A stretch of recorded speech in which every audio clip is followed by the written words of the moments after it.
say is respect. And that was all because of his sisters. Our mothers revered my uncle. And we respected him and revered him. This brings back good memories, even for you to say how you had to check your nephew. I laughed because that's what it's supposed to be. That is the patriarchy. Well, listen, the deception, again, and this is why I say white fatigue. See, the deception of white fatigue tells us that this is bad, right? This is bad for us to do this to our own blood, our own flesh and blood, to keep them in order. Because you know why? If we don't do it, that gives them the opportunity to do it later. They want to be able to hit that late. Check yourselves so others don't have to. Correct, sir. So I'm looking at this and I say, yeah, I remember when I had to pop my nephew in his lip. I popped him in his lip and I aired him out. Chef, you were abusive, man. No. And when he decided to get a little extra with his mom on the phone, well, with his dad on the phone, I sat him down and I ain't feed him for the rest of the night. Yeah. He didn't eat enough. He had nothing to eat the rest of the night. What he ate earlier in the day with me, that's all he had. Oh, Chef, that's abusive. No, it's not. Because when that hunger set in, it hit harder than anything that I can possibly do physically. That hunger hit the bottom of that stomach. Yeah. You know what? But I'm going to go to Brother ABM and then I'm going to go to my brother, Dr. Short. Brother ABM, man, are you up to speed, man? Salute to Brother ABM, man. Yo, what up, man? Hey, shout out to the patriarchy. Yeah, I'm up to speed. And listen, I was born in 81. This is James Evans. Come on. Okay? The greatest black TV dad in history. Okay? This is just like Q said. This is the patriarchy. Little nigga got out of line. Look at the still picture again. Got your face on the pavement. Little nigga. Somebody just spit right there. Come on, wake that up. Yeah. And your face, he got your face on the pavement right now. Homeboy was on his back with his legs in the air. Come on. That's crazy. Okay, so you can't ever get tough with people again in your life, bro, let alone your mother. And, you know, we talk about these jacked up mothers all the time. You know, hey, I get it, bro. But see, this is good old fashioned 60s, 70s, 80s straightening.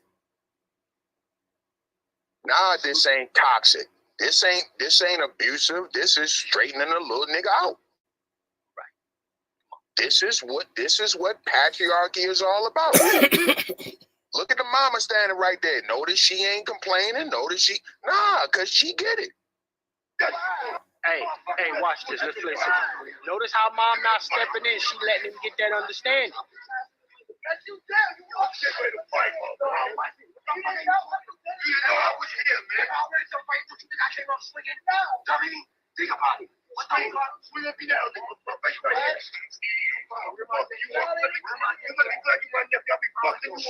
I love it. Bro, a homeless man took a piss right there the night before. Look at him. Bro, you not built for this, bro. You gonna have to find a better way to channel your anger, bro. We all have bad days. But you ain't built for this. Okay? We need to find out who this brother is. And I'm telling y'all, we need to give him his flowers. We need to have him on the show. We need to tell him we respect him. Like, this is what we're about. I would hit his cash app if he got a cash. If y'all find this man, I'm hitting that nigga cash app. Okay? We have to bring this back. This is black masculinity. This is black patriarchy. This is what's missing. And listen, Chef touched on something. Now, what would you rather have? Would you rather have the uncle do this, or would you rather have the police do it? See, because the cops ain't going to take. How many times we hear these stories? Somebody called the cops to their house, cops come kill somebody. You feel me? This is what's lacking.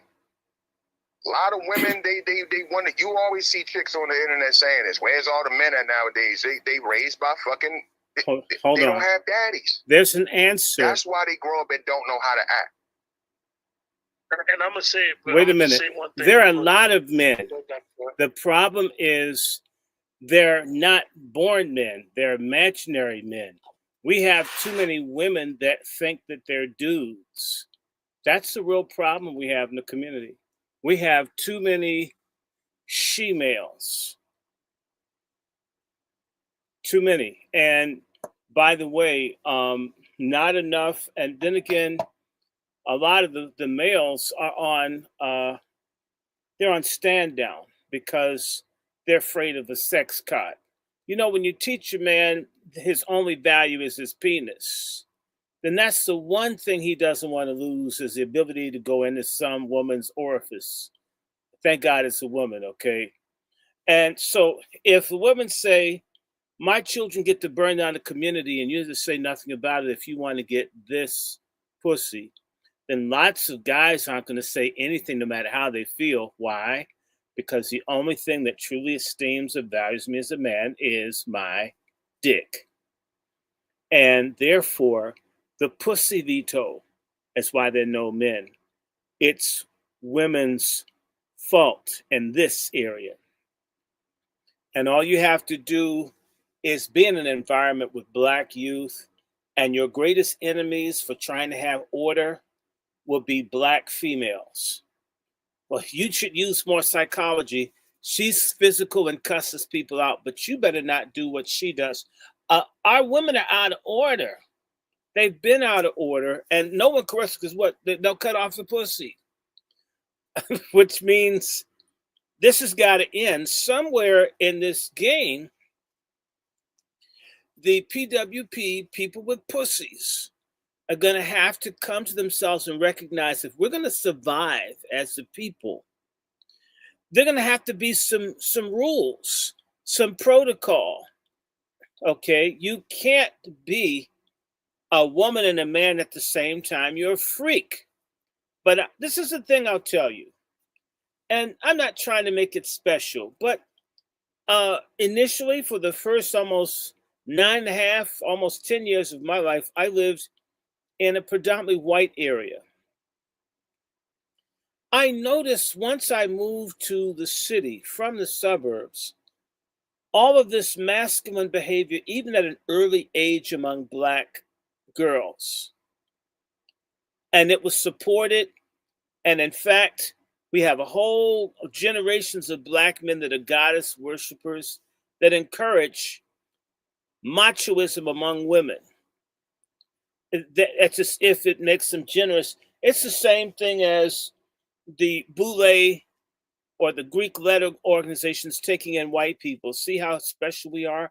White people want to join us. For certain Black men, look at how progressive I am. My woman's carrying 2 or 3 bags of groceries. See, I'm open-minded. And this ultimately extends over to my child is trans, like Dwayne Wade. You keep seeing this very weird behavior. But it's an alliance between sex slave simps and beta males and pork chop feminists. And a lot of women that see it, frankly, fear other women calling them out because they're on their own. And at the same time, the other Black men, every woman is an opportunity to fuck. Pardon my language, but it is. So if you are willing to do the right thing as a patriarch, there's a dude who figures that woman that's mad, he could go and say, oh, Chef C, he ain't shit. I don't like Chef C. He don't understand. Because that's pussy talk. And the women know it's pussy talk. However, they like being in charge. There's an insubordinate tradition and custom in our community, it has to be shattered and smashed. And it will never come with asking, as Frederick Douglass says, power concedes nothing without a demand. Begging pork chop feminists and other like type social hermaphrodite type sisters, that's never going to bring things around. Okay. I'm dealing with a pork chop feminist situation right now where someone's trying to steal the property of a family member that just died. And they don't give a damn about the will or anything else. They're going to just do this. And they know that they'll get help from other females in the extended family.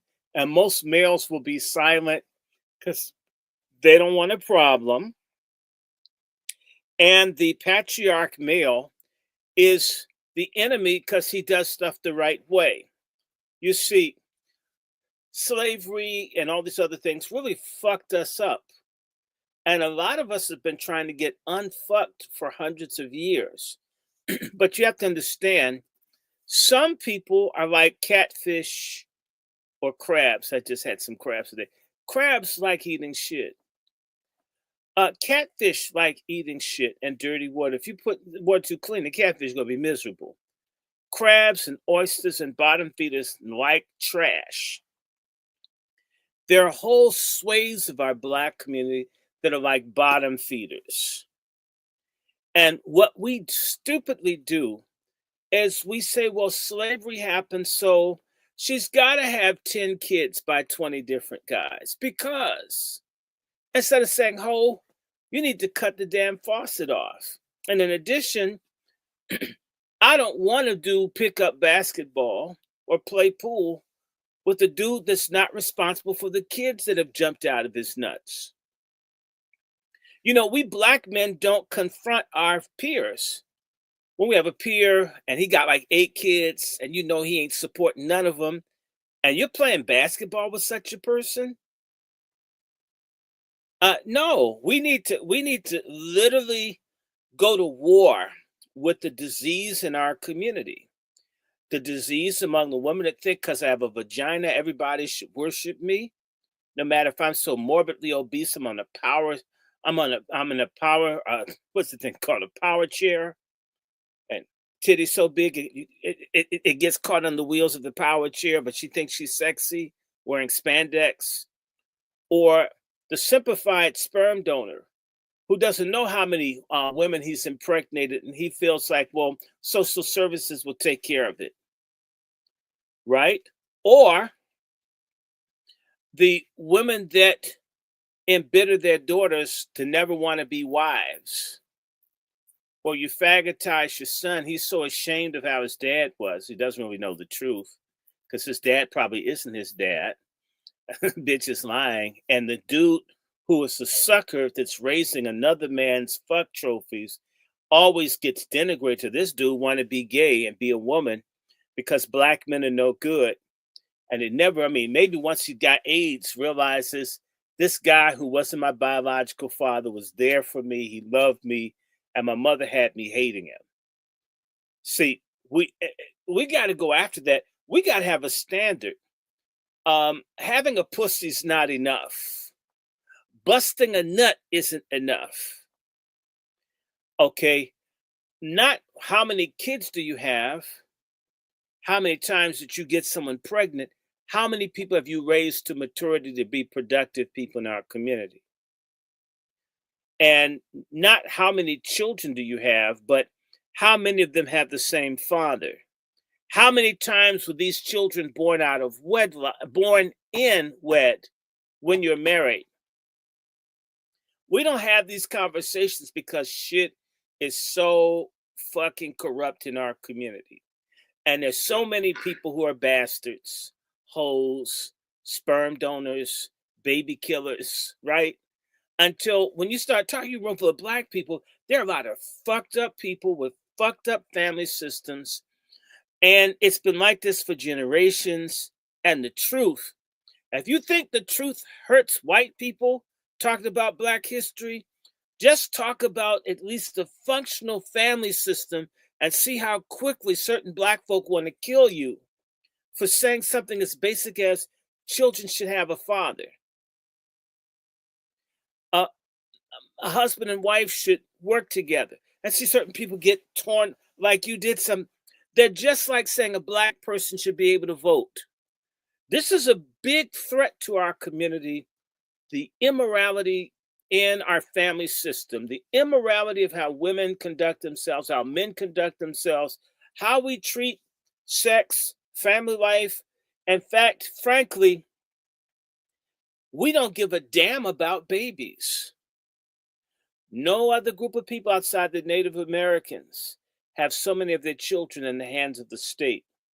If the state's trying to take our children, you mean we can't coalesce to keep our children from being taken? We can fight for the Palestinians and people in Congo and Haiti and everywhere else, and we can't fight for children here? Almost every time that there's an opportunity to do what is right for the greater good of us as a collective, there's a reason why it's not happening. And by the way, as Brother Juan will tell you, we've become a people that hate God and hate order. And that's why they hate patriarchy. Okay, why? Patriarchy is going to say, I know you're not trying to steal this shit in the store. Patriarchy is the security guard may have not caught you stealing, but I saw you. You should put it back, because I'm going to kick your ass worse than the cops if you think you're going to walk out of here as my son, nephew, and take something. This is part of removing the men from there, but we need to understand what we do, what's been done to kick men out of the family. And I have to say this, Black women, suck it up. You have the highest rate of divorce of any group of women in the Western world. As if Black men are the worst men in the world. So for every, and I'm giving you data information from the 90s, I'm certain it's worse now, but for every 1,000 Black marriages, at minimum, you have something like 650 divorces or separations. Do you realize that that's many times that of white women or Latino women or Asian Pacific women? I mean, so my God, the ladies are incredibly difficult to do. Who can form a family with someone that's anxious to go to divorce court? How many of you guys talk to people and the woman says, I'm bored? And it just busts the family up. And they know, and that's what I'm saying, that there's a disloyalty issue. And many Black women are traitors to the Black community. They know if they go to the court, even if they can see that the woman is a piece of shit, they're going to rule in her favor against the Black man. See, and yet the liar feminists in our community say that Black women are the main sufferers of what's happened all these last 400 or 500 years. And Black men have had it easier than Black women. Now, if that were true, why aren't there as many Black women in jail as there are Black men? Ask yourself. Why are there so many social programs that Black women are more likely to benefit from than Black men? If Black women had it worse than Black men. Let's be honest. So, and Black men that they don't get credit for, a lot of Black men, in spite of everything, have been protecting Black women even when they've been disloyal. Let us remember that. Because if you hear these feminists talk, all Black men do is beat Black women's asses like Mist in the Color Purple. I know a whole lot of people. You couldn't put your hands on their sister or their mother or their grandmother. It just can't happen. Period. Right? And we see stories every so many weeks of a young Black boy, boys as young as 5 years old, being killed by an abusive sperm donor friend of his mother, boy fighting to defend his mother dying. They don't call these boys heroes. You know why? Because we don't give a fucking damn about the life of black men. The black men that are fucking these women that have these kids out of wedlock hate the kids opposing the bullshit that they're running. And then the women don't like being held accountable that you exposed your child to death because you want to fuck, drink, and get high. And we're talking about millions of people. So when these boys die protecting their sister, their mother from grown men, we don't have this discussion. No, black men die every fucking day. The second leading cause of murder for black men in this country is fighting over a woman. A woman said this dude's on another dude's head. A woman said. And a woman lied. A bunch of them are liars about everything. They're protected just like white men protect white women in the wrong. However, white women talk feminism. They live under patriarchy.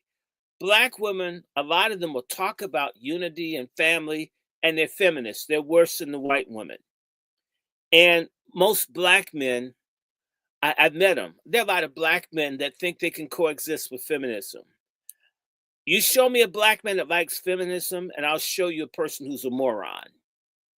I'll show you a person that's a traitor to his own people. He's weak. He's in denial to how fucked up. In fact, he's weak. And often these guys are the first ones to commit suicide or end up homeless. They can't believe they kissed a woman's ass. They went along with everything they read in Essence magazine and their little bullfrog-looking bitch, bell hooks. And the woman still divorced and left him, was cheating with another woman or another man. And they're like, damn, I did everything. Why isn't this shit working? Because it's a fucking lie. Men and women have different roles and different things, and it won't change. Just because slavery, enslavement, this crazy system, made black women more man-like, white people did this on purpose. It's white men that made black women dudes, not black men. Black men had to learn to live with masculinized women because white men are killing us and dealing with us more harshly than black women. Black women have to stop lying to themselves, and black men have to stop lying to get pussy and start being honest. There's a good book by Dr. I think his name is James Horton at George Washington University. And it came out in the 90s, Horton and Horton. Him and his wife did a book. One of the things that happened when enslavement ended, the Freedmen's Bureau and a lot of black churches and other groups had to teach black men and women how to be men and women. You can't take for granted or assume that people know what it takes to be a man or a woman. We assume that. You got a dick, you'll grow up to be a man. You got a pussy, you'll grow up to be a woman. That's trifling. It's shallow. It's the same way we're going to suddenly get good, committed black leadership that's not for sale because there's a need. Oh, we see Obama. He's black. He went to school. He'll be a great leader. Where the hell did that sodomite lead us? We're not in the business of setting order, creating institutions, rules, policies, guidelines under which we live as a people that benefit us. Even when we see models that other people do, it's the same way people copy how we sing and dance and do everything else. Why isn't it, goddammit, that there's nothing that we see other people do other than the food? We might eat some sushi or some hummus or something that's different. Other than food, we don't seem to learn anything in this society about maybe something from the other culture would work for us. I didn't say throw who we are out with the bathwater or to throw it away, but what if we took elements of a Japanese family or another group of people and apply it to us, not that we get rid of what we have that we like, but to get rid of pork chop feminism and fagginess, weak ass, pussy begging, brother fucking backstabbing, pussy mouth bastard type black men who are fucking wreck. And a lot of them are in Greek letter organizations. I said it. Or they go to church and you can't tell TD Jakes got a problem.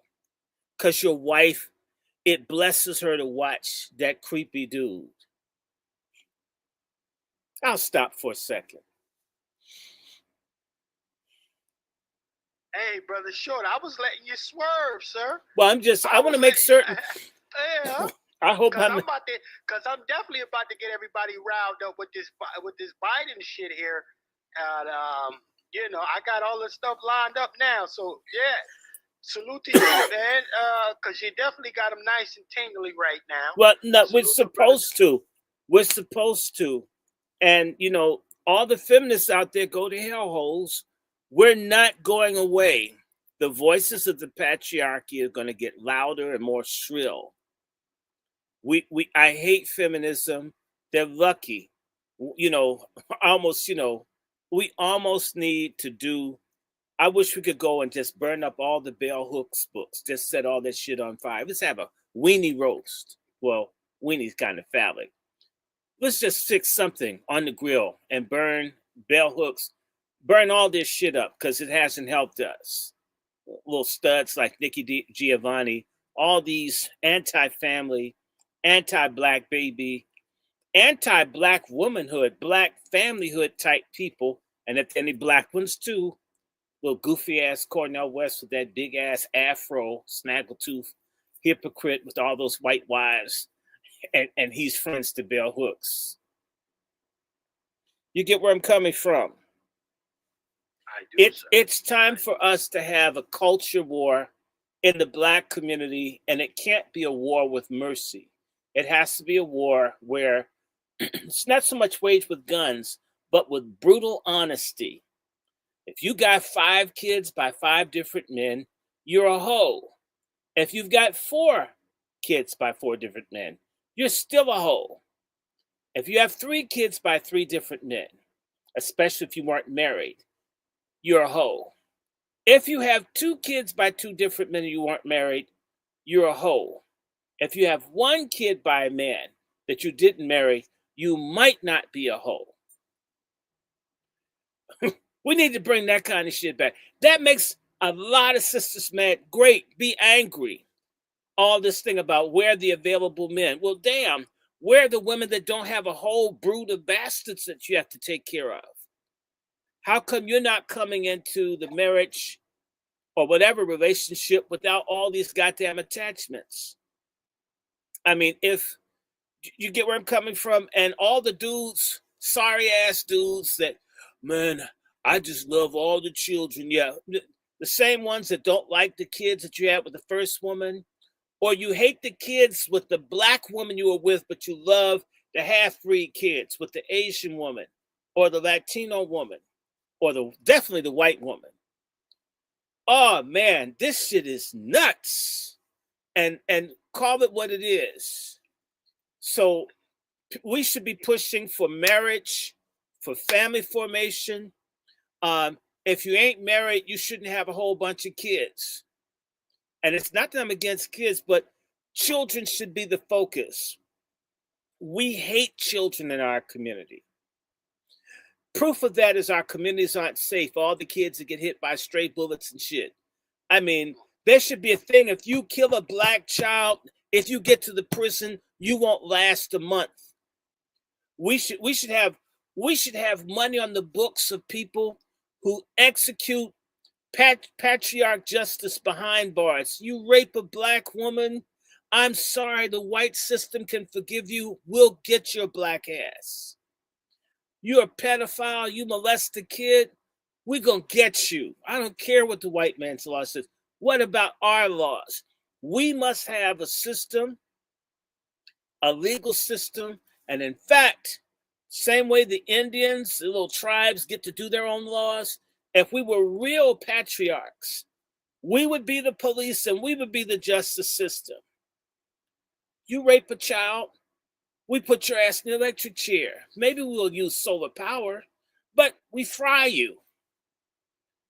You rape somebody, damn, got a good catfish farm. We'll feed you to. We could stop this shit. And the whole, I like that. we want a DNA test to the father gets to see the DNA test as the baby's born. No more mysteries, hoes. No more scamming. You can't use the white man's system, talk this feminist suppression shit, and you're part of tearing down the black family because nobody's called you out because someone wants to beg you for your cooch, which may or may not be good. It's definitely not new, and it ain't fresh.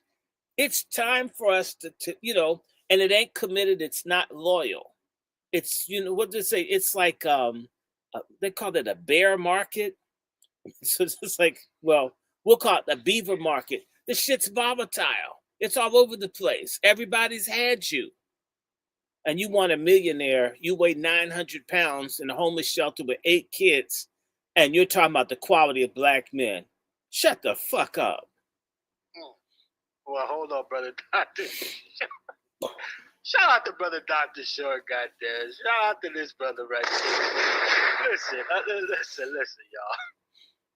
We're gonna take a small intermission right now. It is at the 1 hour mark. We need to get some more support in here. We need to get our first sponsor. I appreciate you, Sister Star, brother ABM. I appreciate y'all putting on. And I also want to salute a few faces that I saw come up in here, y'all. My brother Nico, man. A salute to our brother Nico for checking in, family. Salute to you, brother Nico, for checking in. A couple other folks just checked in. I saw you come. My address, salute. My address, salute. Who else came in here? A couple other folks I just saw came in. My brother Black Learn. There you go, brother Black Learn. If you could check in, man, it'd be great to hear from you, sir. Salute to brother Black. Yes, indeed. Who else came in? I saw somebody else. I just want to put some Monster. What's happening? Would you salute to Monster for checking in? And one last person. If I didn't get you, throw another comment in there, fam. If I didn't call you out, but we're gonna take a brief intermission real quick, y'all. Need to get our sponsorship up here, ladies and gentlemen, and we'll be right back after.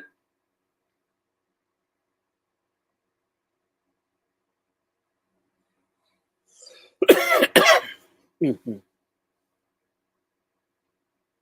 Scared to death, Negroes are my enemy.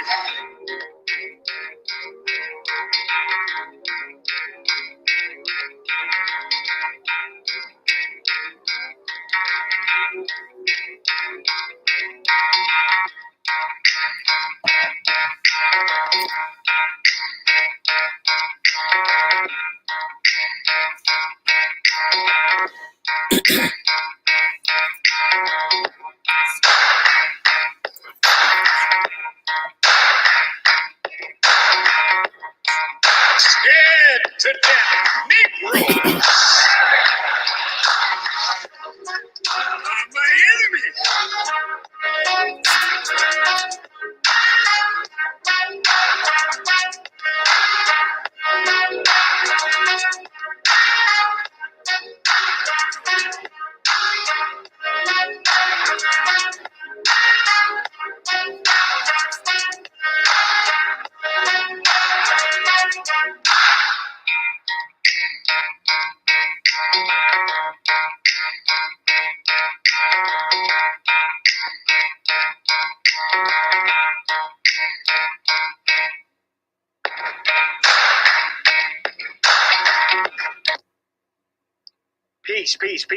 Peace, ladies and gentlemen. We are looking for our sponsors today. If you'd like to support the program, $FTS49, $FTS49. I want to see a major salute to my brother ABM for putting on and keeping us alive right here, supporting the program. Salute to brother ABM. Yes, indeed. Appreciate you, brother ABM. I want to send a major salute to my sister Star for becoming our first sponsor of today's broadcast, ladies and gentlemen. Salute to our sister Star for keeping the doors open for tonight's cook-up. Salute to my sister Star. Yes, indeed. Appreciate your sister Star. Thank you for your contribution. Couple more minutes here, ladies and gentlemen. You'd like to become the co-sponsor with my sister Star, will be a $25 contribution, $ FTS49, or if you want to become the sole sponsor of today's broadcast, that will be $26 and up to become the sole sponsor of today's broadcast. One more track. We are looking for more support. We appreciate y'all coming through. Appreciate everybody. Salute. Scared to death, Negro. Jenkins president. My enemy. I'm about to drop my album. Who needs to go platinum? When you got an NFT, the industry is losing value. I can tell by the value. We'll be worth $1 billion in 33. Mona Lisa even said, fuck the masses. Even raccoons follow anything that lead to trashes. Backyard brawl. Got you scared to make a backyard brawl. You try not to slam the backyard pause. Ever since I was a little kid, I knew my calling. It was troublesome. I used to walk to school and walking through the streets of the shadow of death. I didn't have any fear, even though niggas would shoot you through your cashmere. I stood up for my principles and got suspended for fighting by principles and living right like I'm supposed to. Never follow stupid niggas. I was too busy escaping the system I was told to prove to. There is a sacrifice that everybody made. Whoever got anointed, it be loneliness sometimes. Yeah. The industry is over. The industry is over. The underground is king now. The industry is over. There's a new MC out here that fizzle like a soda. The industry became flat like imitation cola. He got that buffalo attack, but he ain't from Dakota. He put that bully on his back, the tips is on his shoulder. He's like a timber whooper nigga, not from Minnesota. You spend $1 million to bluff him like you doing poker. Long live the king. Long live the king. Reparations on the ballot, let freedom ring. Long live the king. Long live the king. Reparations on the ballot, let freedom ring. Long live the king. Long live the king. Reparations on the ballot, let freedom ring. Long live the king.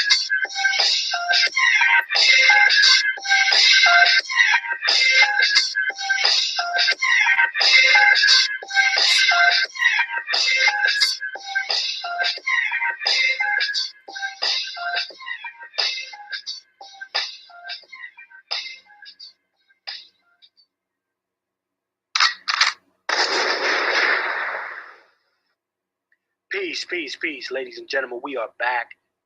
We are here to get some understanding. Right? Now, in order to get that part of that understanding that's necessary, we gotta understand history, right? The media does a phenomenal job of only showing, and when I say this media, I'm talking about this system of white degeneracies media. The media itself has found a strategic way of presenting things to us. And it never serves one purpose. Let's be very clear about that. Shout out to Kamala Harris. Let's really be clear about that. It has never served one purpose. There is always a message within the message, ladies and gentlemen. And I would challenge any of you to question the mere fact that the only massacres that we know about universally or on a collective level is Tulsa, right? Black Wall Street. And then you have Rosewood. But there's tons of other massacres that don't get the proper attention that it deserves, ladies and gentlemen. And I want to say that for what's good is bad and what's bad is good. So yes, we'll be educated about these atrocities. However, they won't tell you that it's not a one-off, right? It wasn't just an accident. It wasn't just one situation. Actually, it was patterns. It was strategic, and it happened all over the country, right? This is also part of the PSYOP, as people would say, the PSYOP, the psychological warfare that this degenerate media likes to wage on our minds. So when you think about white fatigue per se. We are dealing, ladies and gentlemen, with the masters of illusion. I call them masters of illusion. Okay? Shout out to Biden. We're going to get to him. Okay? But we have to understand that the majority of things that we do know in the collective, it is because that is what they want us to know. And shout out to my brother Wolf, who brought this to my attention here. A film that I believe most of y'all need to check out if you haven't checked it out. Do the diligence. It's called The Hate That Hate Produced. Now, when I looked at this particular skit here that I'm going to play for y'all, I didn't hear, as they would call it, a black identity extremist or approach. I looked at and I saw a people, in this case, who say, enough is enough. Everybody else gets to have their pie in the sky experience except for us. And we're going to take that back on our own. We don't need your permission to do so. So let's go ahead and play this, ladies and gentlemen. Lock in, fair use. I charge the white man with being the greatest liar on earth. I charge the white man with being the greatest drunkard on earth.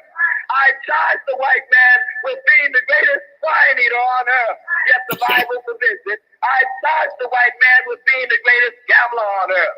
I charge the white man, ladies and gentlemen of the jury, with being the greatest murderer on earth. I charge the white man with being the greatest peace breaker on earth. I charge the white man with being the greatest adulterer on earth. I charge the white man with being the greatest robber on earth.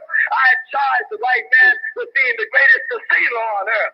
I charge the white man with being the greatest troublemaker on earth. So therefore, ladies and gentlemen of the jury, I ask you, bring back a verdict of guilty. God damn it. Let's examine that, ladies and gentlemen. Huh? Now, listen. I don't care how the feelings are. I don't care if all white folk ain't like that.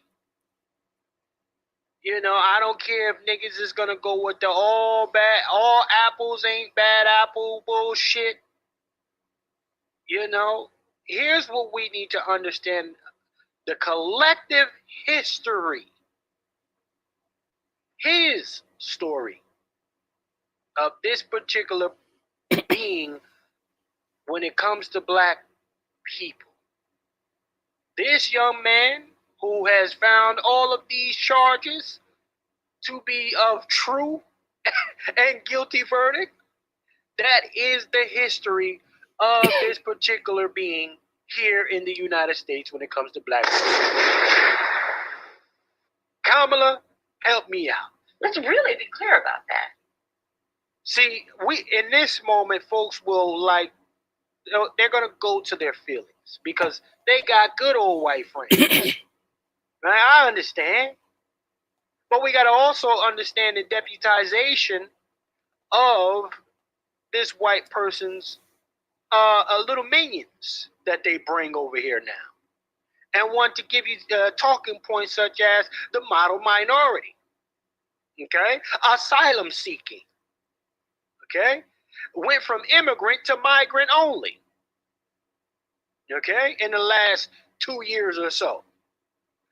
Calling an immigrant, calling a migrant an immigrant is almost the equivalent of us being called a nigger in their eyes. Because the media has taken it upon itself, ladies and gentlemen, to make sure that they change the language in the lexicon. Right? I'm not pulling this out of my ass. I'm talking about what I've seen over the last my whole life. An immigrant has been an immigrant. But in the last 2 years, especially on the latter end of that Biden deceitful fucking administration, now we got the most worrisome people on the planet now that we need to be concerned with. Let me show you how, as your communities continue to disappear continue to disappear, ladies and gentlemen. What happens out here? Because, listen, I'm going to show y'all something, right? As black folks are no longer being able to live the way that they should be living, right? We got a bunch of honoraries living their best lives. But they will say to you that they're tired of hearing about black folk. Let me pull this up to you. They said if they was a black person, they will be Queen of Sheba. They will be the greatest thing that this country has ever seen because they've aligned with this system. Let me show y'all something here. Let me share this with y'all. Fair use. Right? Like you're nothing to them now. The party of diversity, you know who? It's not the Republicans being racist to me. It's the Democrats calling me, I can't even say it. I just can't even say it. It hurts so much, but you can fill in the blank. It's not conservatives doing that. No way. No. This is the party of DEI, by the way. They only care about it when it's convenient for them. And honestly, I'm not even the right kind of diverse for them. They only like black and brown people. The party of deceit, ladies and gentlemen. The party of deception. DEI is the new N-word. Kamala, help me out. Let's really be clear about that. DEI is the new N-word.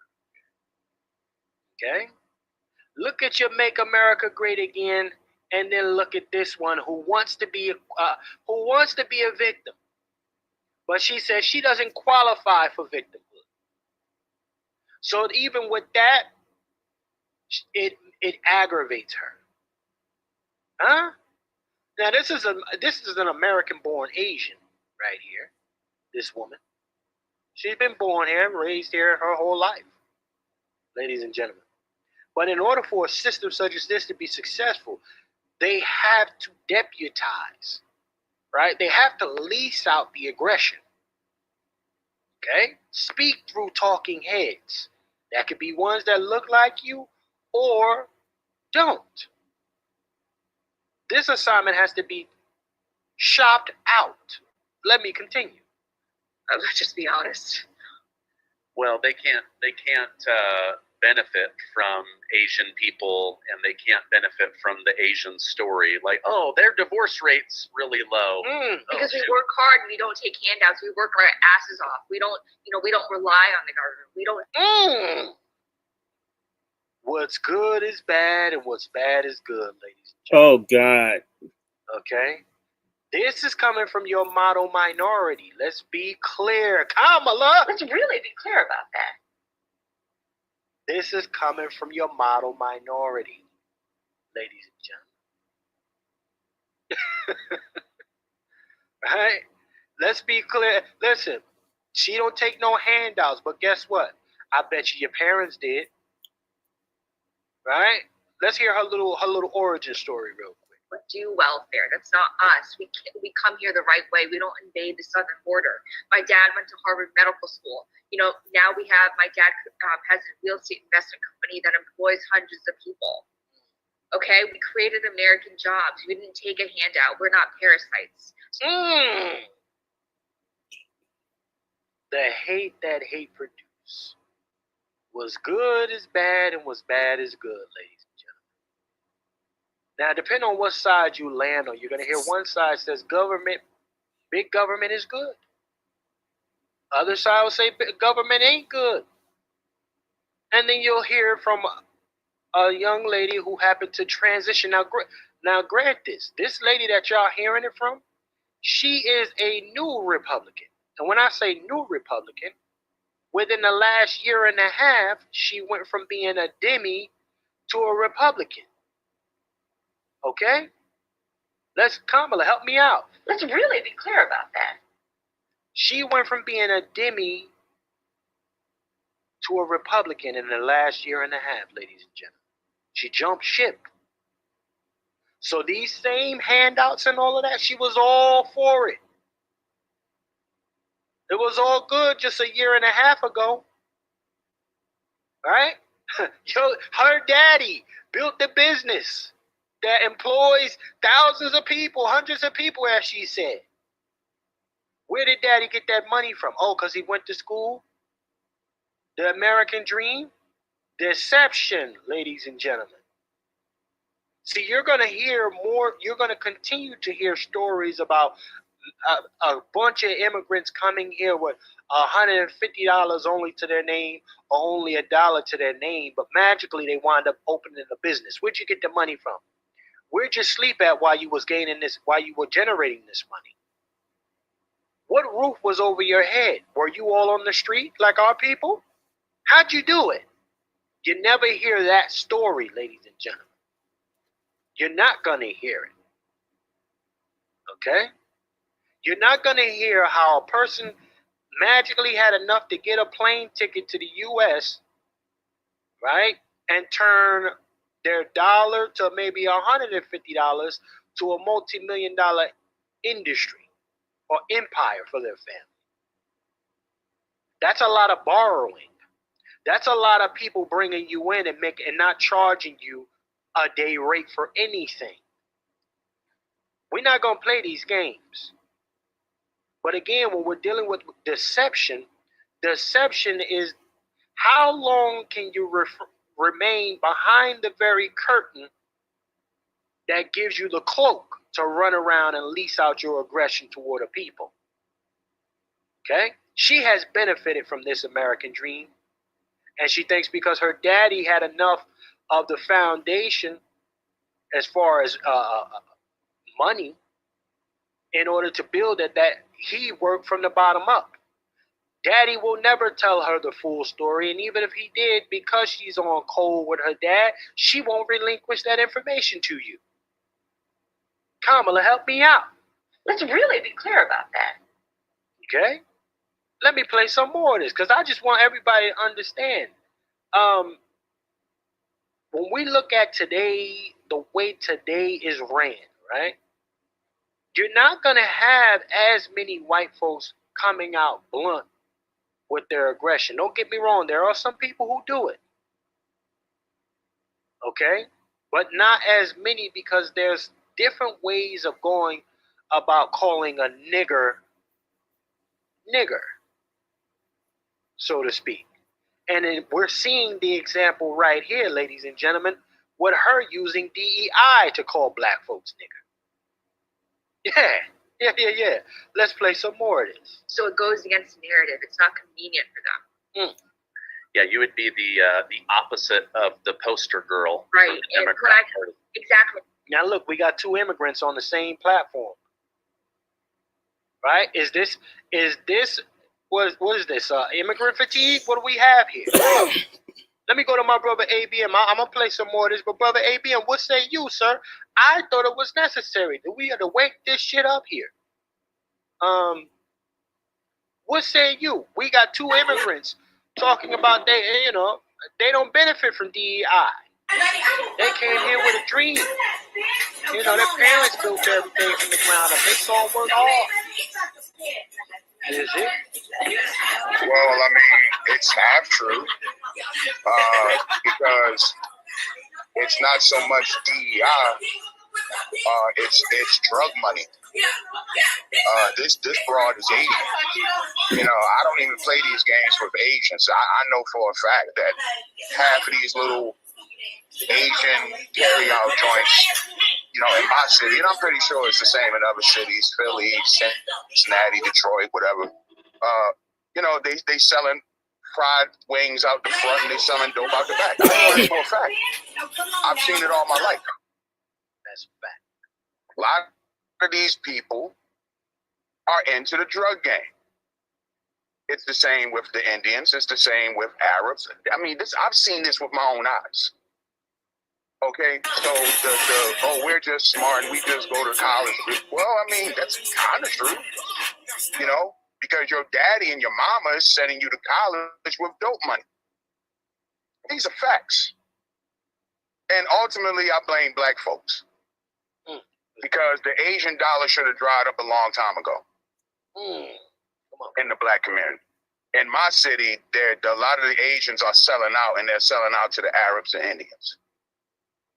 And they're doing the same thing. They just, refurbish the corner store, put a new sign out front, and they're selling cheesesteaks out the front, dope out the back. This is common. And, what burns me up about white people is that they still fall for this stupid shit. You some white man and you live in a cul-de-sac somewhere in the suburbs, or you in some rural, wherever, you're in Wyoming some damn way, you don't know shit. You don't know a damn thing about the real world. Parasite my ass. They're the biggest parasites. These are the people who come here and don't give a damn about this country. Hey, my brother, you used a very good word, and you saw it as a negative, and it made me feel good. You said they fall for it. It's very important that certain people fall, and God willing, face down on the pavement of history. We shouldn't try to hold up people who've been knocking us down. And so if they need this, in fact, if you've been looking at the news this week, the moves are already being made.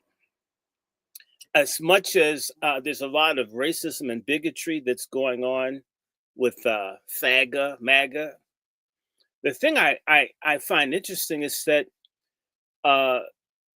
not only are they about to kick the CCP, I guess, the Chinese communist plants that are in the universities, they're going. The Indians are next because they don't give tech jobs to white folks. This is all being reversed. And as people get angry with these other people, they're going to start noticing that the Yemenis and others sell drugs in their stores in Baltimore, and I've seen them do it in Tennessee and in Missouri and in Illinois, right? And in Texas. This is beginning. There's been a suppression of the actual news. You need to understand something. The FBI and these other people, even when you get crime statistics, they're giving you 20 or 30% of what's happening, meaning that people aren't allowed to know. They're trusting these same people that can't count black people right in the census since the 1870s. Are the same people that you're trusting to give you accurate figures on crime. So in reality, this whole thing about what would threaten the nation, the main focus has been us. Us, we're the problem. And they've let all these other people by. This is ending. It's beginning to increase. Look at how things aren't great, but you don't see the big outcry against Trump like you did in 2017. No big mass marches. That shit didn't work because a lot of people know that this shit has to end. So I would say to you, when you say they're falling for it, good. They wouldn't hear you if you went and tried to tell them. You're just jealous that we like them and hate you. So if you need to have a home invasion, you need folk to get hit by a drunk driver and kill a whole family, or a high truck driver killed a bunch of people. I think it's an African one. Wiped out a whole bunch of families. Well, and that's why I would say black replacement ain't easy, baby. You want to get rid of me?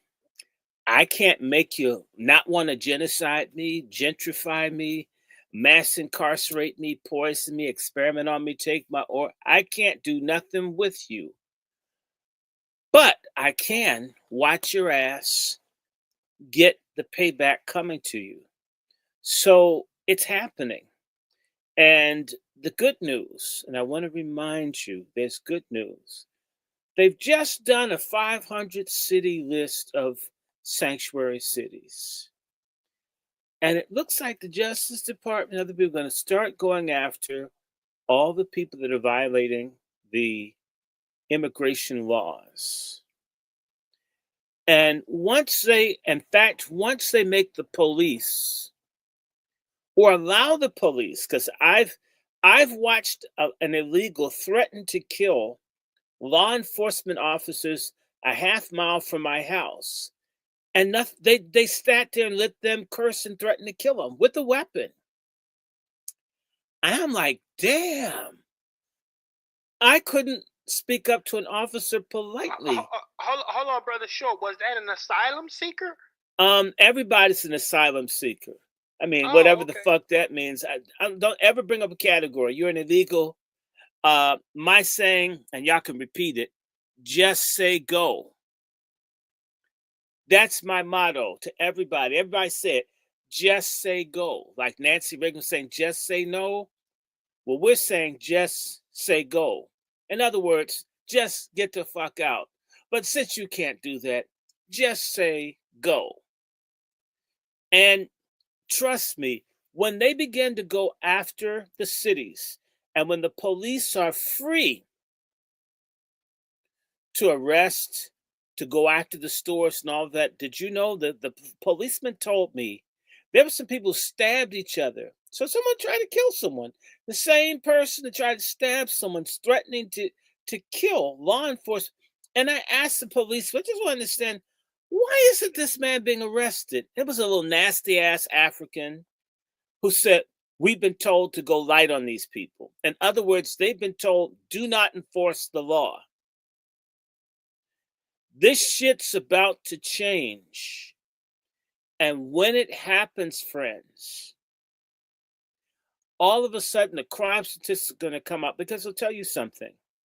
There are lots of rapes, beatings, disappearances of people who prey primarily on other people just like them in the country unlawfully. We have no idea how many people. They keep finding bodies everywhere, don't know who the fuck they are, because they weren't American citizens that got killed by another. You had illegal on illegal crime. You can say that, illegal on illegal crime, illegal on illegal rape, illegal on illegal home invasion. Get the word illegal in your mouth and stop saying immigration, because immigration is a legal process. Illegal on illegal squatting. Yes, whatever. It's illegal. You don't fucking belong here. You're an invader. Therefore, once the sanctuary city thing is broken, and it will be smashed, you're going to start seeing people pressured to report more on crime. You're hearing more. You used to not hear. There were all kinds. These people can't fucking drive. There's a lot of shit they can't do. I was late getting to the show because the Instacart driver who delivered, they brought me everything but the mangoes and probably took those, right? It took them about 15 minutes to sort out my groceries in the rain because all this language shit. Y'all get me? Do you realize a black person couldn't do that, would never get a job? But they've done everything to replace our asses. But you know what? The beauty of white buyer's remorse is that, in the words of our prophet, our great prophet Richard Pryor, they've found new niggas and they regret it. And the reason that a lot of people aren't mad is because they don't know. They don't know that there are 40 million missing Social Security numbers. They don't know that these people are stealing all kinds of stuff. They don't know that their gangs are now in law enforcement. This is systematically not being reported. And CNN, MSNBC, right? They're not doing it. These people are not, they've deliberately, they'll keep telling you about someone black that did something. So the black mother that gets murdered by the MS-13 people in South Carolina is not a national story. Roland Martin's not covering it. His punk ass hasn't done it. Literally, these things happen all the time, and it's not being covered because the focus of oppression in this country has been to get us. Once the sanctuary city thing becomes an issue, like that bitch ass judge up, I think, in Wisconsin, and her ass got picked up, people didn't think that these people who are, I don't know, white nationalists are playing with white liberals. They're not.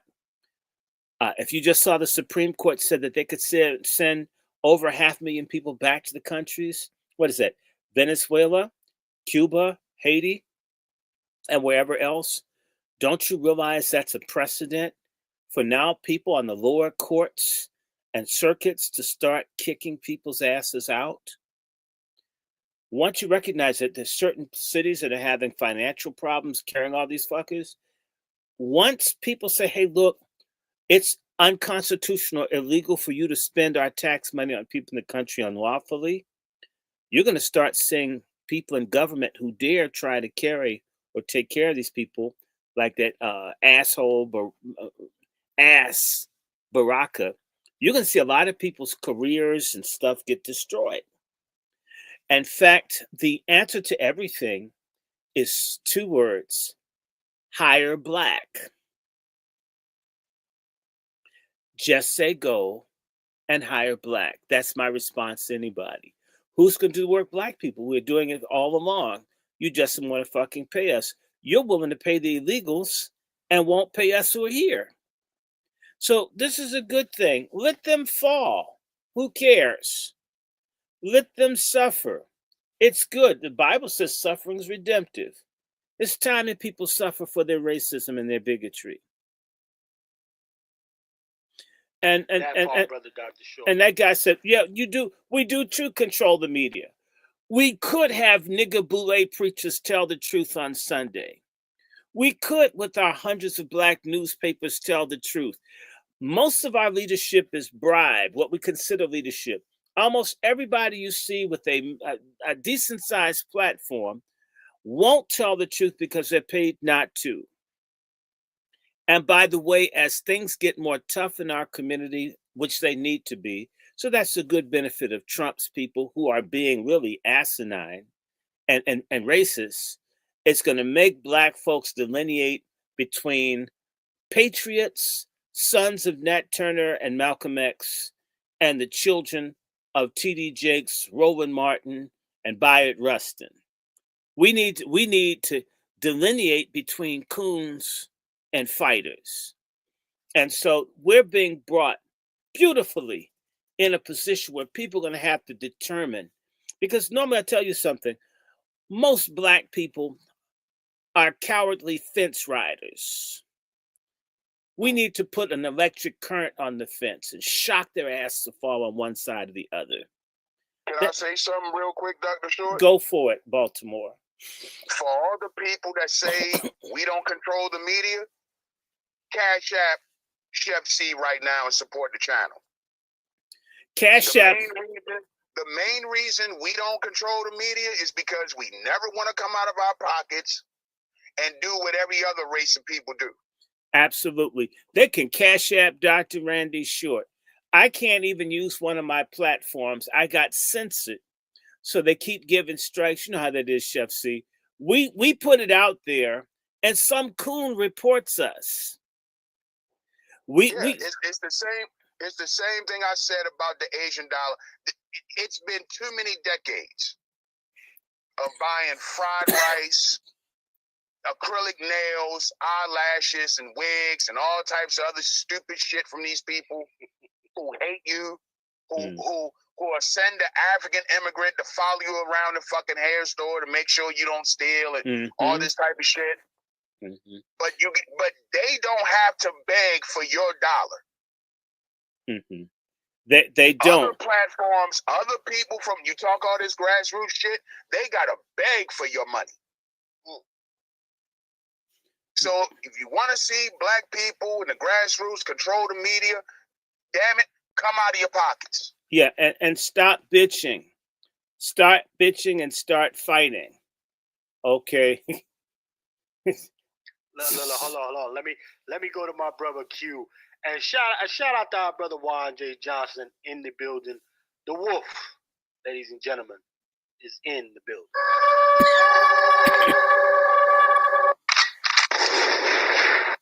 Shout out to our brother Juan J. Johnson that is at a situation right now, but we're gonna catch the brother Juan J. Johnson on another side. Listen, you want to support the program, $FTS49, like my brother ABM said. Support the program, $FTS49. Let me go to brother Q. Q, man, listen. Sir, white fatigue. It is I would say they do more so hire mercenaries than anything. They do more hiring and subleasing their aggression out, man. And you got talking heads like this who step in for them. I mean, it's look at her. She living nice, right? This girl, now let's be clear. For those who don't know this Lindy chick, she's been running a bunch of different campaigns for folks over the years. She's been a part of those circles, ladies and gentlemen. Okay. She knows all the players. All right. Now, I mean, we're hearing some rhetoric from her, but is she saying anything else that we haven't heard in these social media streets from us? No. However, just so happens to be the lady who knows all the people who are moving and shaking. How that happened? Nevertheless, let me go to you, Brother Q. What say you, sir? Brother Q's muted. Let me get Q off the mute. There you go, Brother Q. You can hear me, right? Yes, sir. Loud and clear. Okay. I am very, very familiar with Lindy. Very familiar with her work. She was very instrumental in Vice President Harris's failed campaign. Come on. And she left the Democratic Party right after the election, and she's been, as they say, spilling the beans. Come on. I will say from this conversation, Chef C, I'm not going to take the angle that you guys are taking.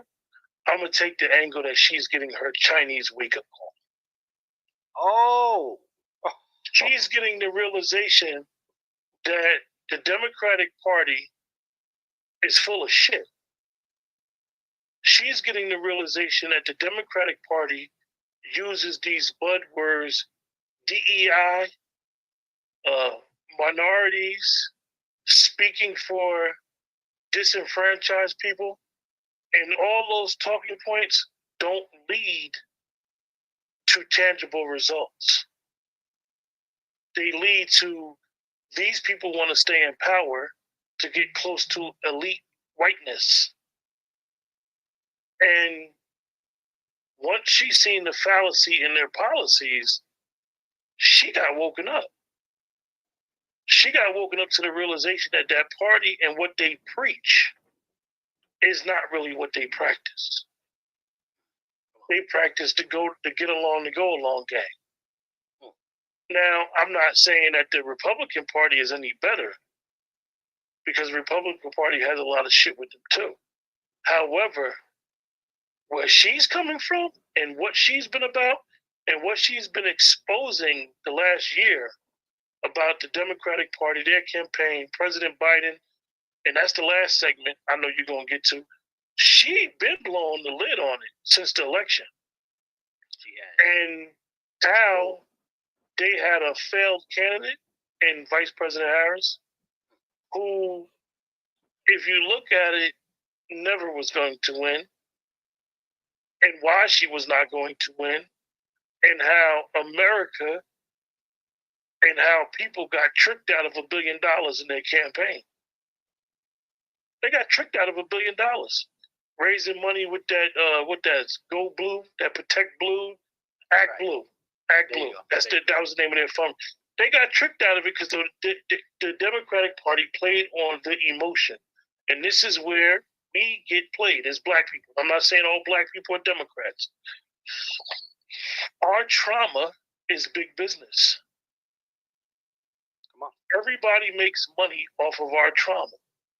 So if you see an individual who's constantly talking about they're going to address our trauma, we feel like that person or a group may be an ally until they get what they want, and then they give you the ass to kiss. And this is what the Democratic Party has always done to us. They play on the emotion. They play on us. We are a select group of people who an injustice has been done and there's never been right, and it's been continued going on. going on, and people are playing on it. And she had her wake-up call because she realized, oh, they're really not about minorities. I don't got the complexion for the move. I'm not part of the grift. I'm not going to get a job. I'm not going to get elevated in the Democratic Party. And this is what happens. This is. She got her Chinese wake-up call. As Paul Mooney said, you get your nigga wake-up call. Mm-mm. Everybody want to be a nigga till it's time to be a nigga? Come on. Oh, That's what she just got. My brother, I've been following this Chinese bitch for months. Let's talk about what really happened. If you watch her, she's really panhandling for white dick. And it should be kind of easy because she looks like a boy. But I guess they're too feminine. They're a little more macho. She could pull off being a tranny, a lady boy. But, doesn't always work out.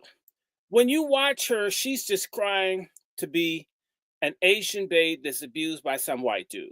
I've seen this shit in the university. Asian women that want to fuck white men.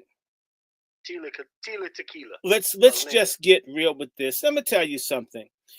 Back in 2007, I got invited to come to the University of Maryland to speak to some Chinese students from the Republic of Taiwan, right? And I don't know, we're supposed to talk about race, whatever. And I understood these people are playing with me. I said, well, shit, I like playing too. So I said to them, I know what you've heard about us. And I put up the N-word and all that other kind of stuff.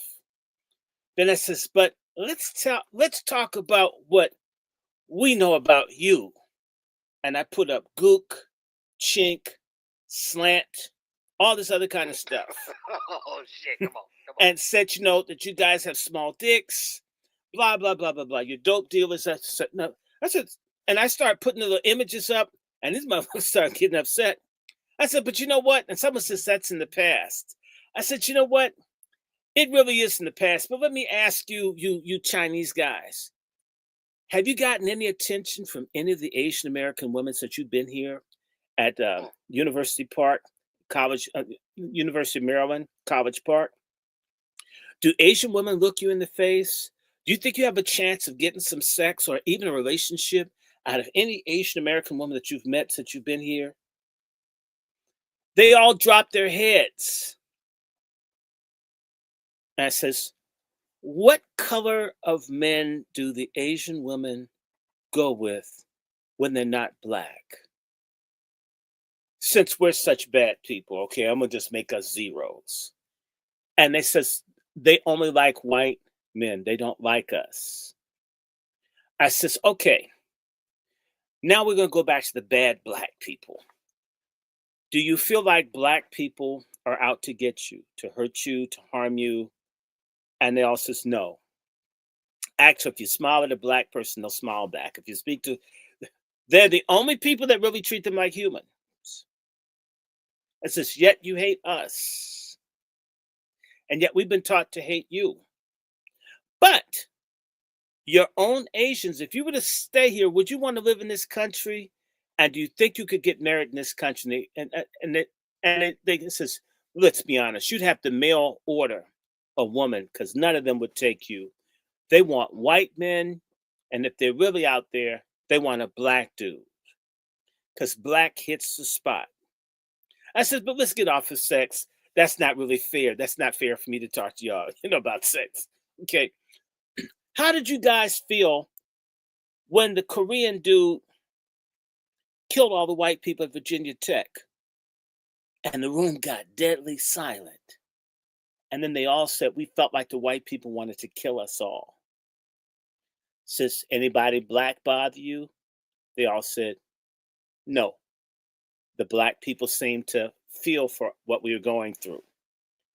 This is, again, the bad, no good, criminal black people, the only folks acting human. You hate us and love the people who created this environment that makes you fear for your life. Do you realize how sick you are in the head, young people? And they started saying, yeah, we were told, don't give black people a chance. It's kind of frustrating because they act okay, but we can't have them. And the Asians won't have us. The whites won't have us. I don't want to be in this country. By the time I got through, I had no idea when this was being filmed that there were some white people monitoring the discussion. When the session was over, I was supposed to be invited back. Instead, I got banned from coming to the campus to speak. I know that's why. And all the Asian kids said, please come back. You're the first person to be honest. And yeah, and I don't like these white people. It's just like, it was wild. See, the ones who've been here a long time have decided that they're going to be white, even if it means, in fact, most of them marry white people to escape because they have acute self-hatred. In fact, they're called bananas, yellow on the outside, white on the inside. Among the people who have pride, they despise these people. And this woman, I've seen this, she's basically, she doesn't have enough ass to twerk.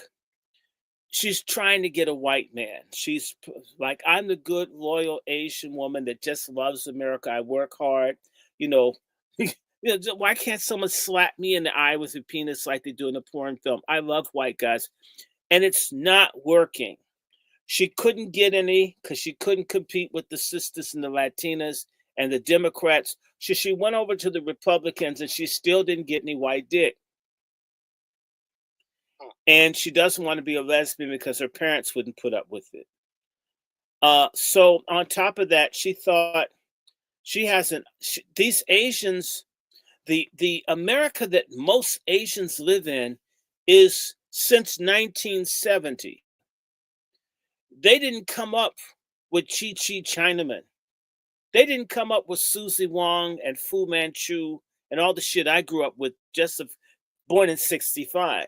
The same way Mexicans don't know about the Frito Bandito and all the movies about criminal, drunken, no good Mexicans that piss in the street and kill everyone.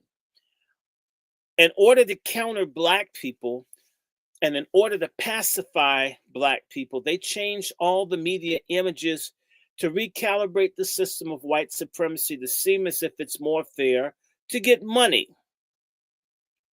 This dumbass Asian woman, like most of them are dumb as shit, don't know anything. And if she's a Chinese American, the silly bitch doesn't understand that most Chinatowns were in black areas. Why? Black people kept white people from killing Chinese people. How did Chinese people reward black people? They brought dope into our communities. They've always been fucked up in the head in how to deal with us. Now that you've got white nationalism on the rampage, now that they can't tell a Korean from a Japanese, from a Chinese, from a person that's Burmese or Laotian, from a Vietnamese, once they start coming down on the Chinese Communist Party, they're going to come down on all of the, it used to be called Oriental, and then you learn Orient was a bad word. And then so you had to say Asian Pacific and all this political correct shit that came out of Harvard and all of fuck it. These folks are only beginning to feel the resentment because they're doing well, they're earning money, being given things, because the Chinese are deeply involved in drugs and human trafficking. And they've been very careful not to really put on blast that the fentanyl that's killed 1 million Americans, the Chinese sent those ingredients over to Mexico for this to be made. The Chinese are waging chemical war on Americans, and Arabs and other people bringing dope in. It's killing disproportionately white people, although we have a lot of black junkies, a lot of folks who are dead to us who are never going to be worth a goddamn, who are determined to be career druggies. I've got a family with lots of them. I care, but damn, you could never get them to do a 12-step. Or if there was 12-step, they'd want a blunt on each one of the stairs. So that's what this lady's about. If you watch her, she's using coded language to say, I hate black people. In particular, I hate black men and I hate black women. And she's frustrated that white people don't want her. Now, when she says model minority, she knows goddamn well that the donors who control the Democratic Party are disproportionately either Anglo-WASP or the Jews. These black people are basically functionaries. These are people with jobs that do what white people say. But she's so determined to get a white dick, to get that white pat on her flat, pale ass. She'll make it out that black people are punishing her. She picked on that. What's that nigga that looks like Mahalia Jackson that just left the head of the Democratic? Jamie Harrison. He looks like Mahalia Jackson after she's had chemo. He does. He does. He's the nigga that Sister Sean and JD ran out of Howard. I was there. I filmed it. This dude is a prop of white people. I said and watch. The only thing he talked about is gay rights, abortion, voting. He has no black agenda. How does this bitch construe this guy who ran for the Senate in South Carolina is some kind of black radical that's oppressive to other minorities? Let me just say something about this lady. You can tell that she's highly manipulative. She's very dishonest, and she feels entitled. And in reality, if you put her around other people, Latinos and other folks, who basically, they're correct. Asians have it easy as compared to the rest of us. Bitch, you ain't showed us nothing. And yes, because of racism, white people will give to you. But it's not an insult that you're getting because of racism. You get more access. Why would I like that, for that to be thrown up in my face, that you're in a group that doesn't have what? If you're black, we're talking about 50, 60 million people. How many Chinese Americans are there? There may be 4 or 5 million. You know, they outnumber you multiple times. And reality, when it comes down to elections, they really do need black people. All the Asians can vote all they want for the Democrats, and they'll still lose. The Democrats only win. It's a very basic formula. They get a little less than 50% of the white vote. They get the majority of the other Asian, Latino vote. But they need to get about 90% of the black vote in order to win nationally. If they don't have 90%, they can forget it. In other words, black folks are so decisive. And you know what? Latinos, many of whom I believe vote illegally, that's why their numbers have gone up. Once they start cleaning it up, where they're like millions of people in certain places, it's going to come back to who's really an American, whose ass really belongs here, whose ass actually works and doesn't have illegal prostitution masquerading as massage parlors and nail places and so forth. All these people are operating in drugs, illegal smuggling, all kinds of stuff that they do that's not right. Selling exotic animal stuff that's illegal. These people are very crooked, and they have slavery in their restaurants and everything else. And people who have to work 10, 20 years in these little rundown places in the hood to work off their indentured to be here. The secret of their success is criminality, petty and white collar criminality, smuggling, prostitution, trafficking, and corruption, because they bribe people. That's why you don't hear about Asian suicides, Asian murders. You don't hear it. They pay the press to keep them out. And black people, even if we paid, they'd cover it because they're determined to make us look bad. However, it's all changing. And this bitch ran her mouth about Biden being having Alzheimer's. They'll never forgive her. She's not a white bitch. And she'll never be a white bitch, and she hasn't gotten any white dick. And she may never get it. In fact, I hope she doesn't. This. Well, I'll say this, Brother Short, real quick. I passed a couple people up. Salute to my sister Chanel. I see you, sis. Good to see you. Brother, next level, salute, brother. It's good to see you, man. And Hannibal, what's happening with you, player? Salute to Hannibal. I had missed a few people, but I just want to say this here. Let me spin some more of this. Let me get everybody nice and aggravated by the minority. When I complained about affirmative action because it discriminates against white and Asians, they call me a racist. This was like years ago. I was like, how is this fair? I got a 2390 on my SATs and I got waitlisted by Harvard. WTF?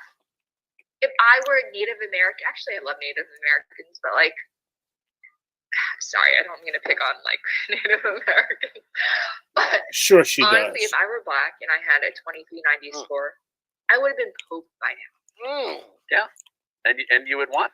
Look at that, huh? The hate produced. Yeah, that's how you lease out that aggression.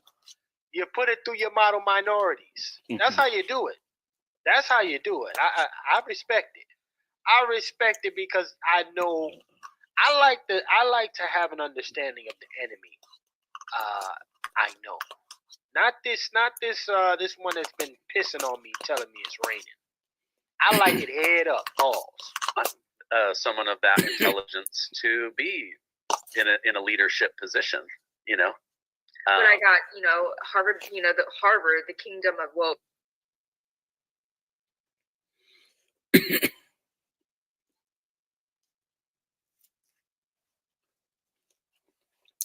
Oh, that just stopped there. Okay.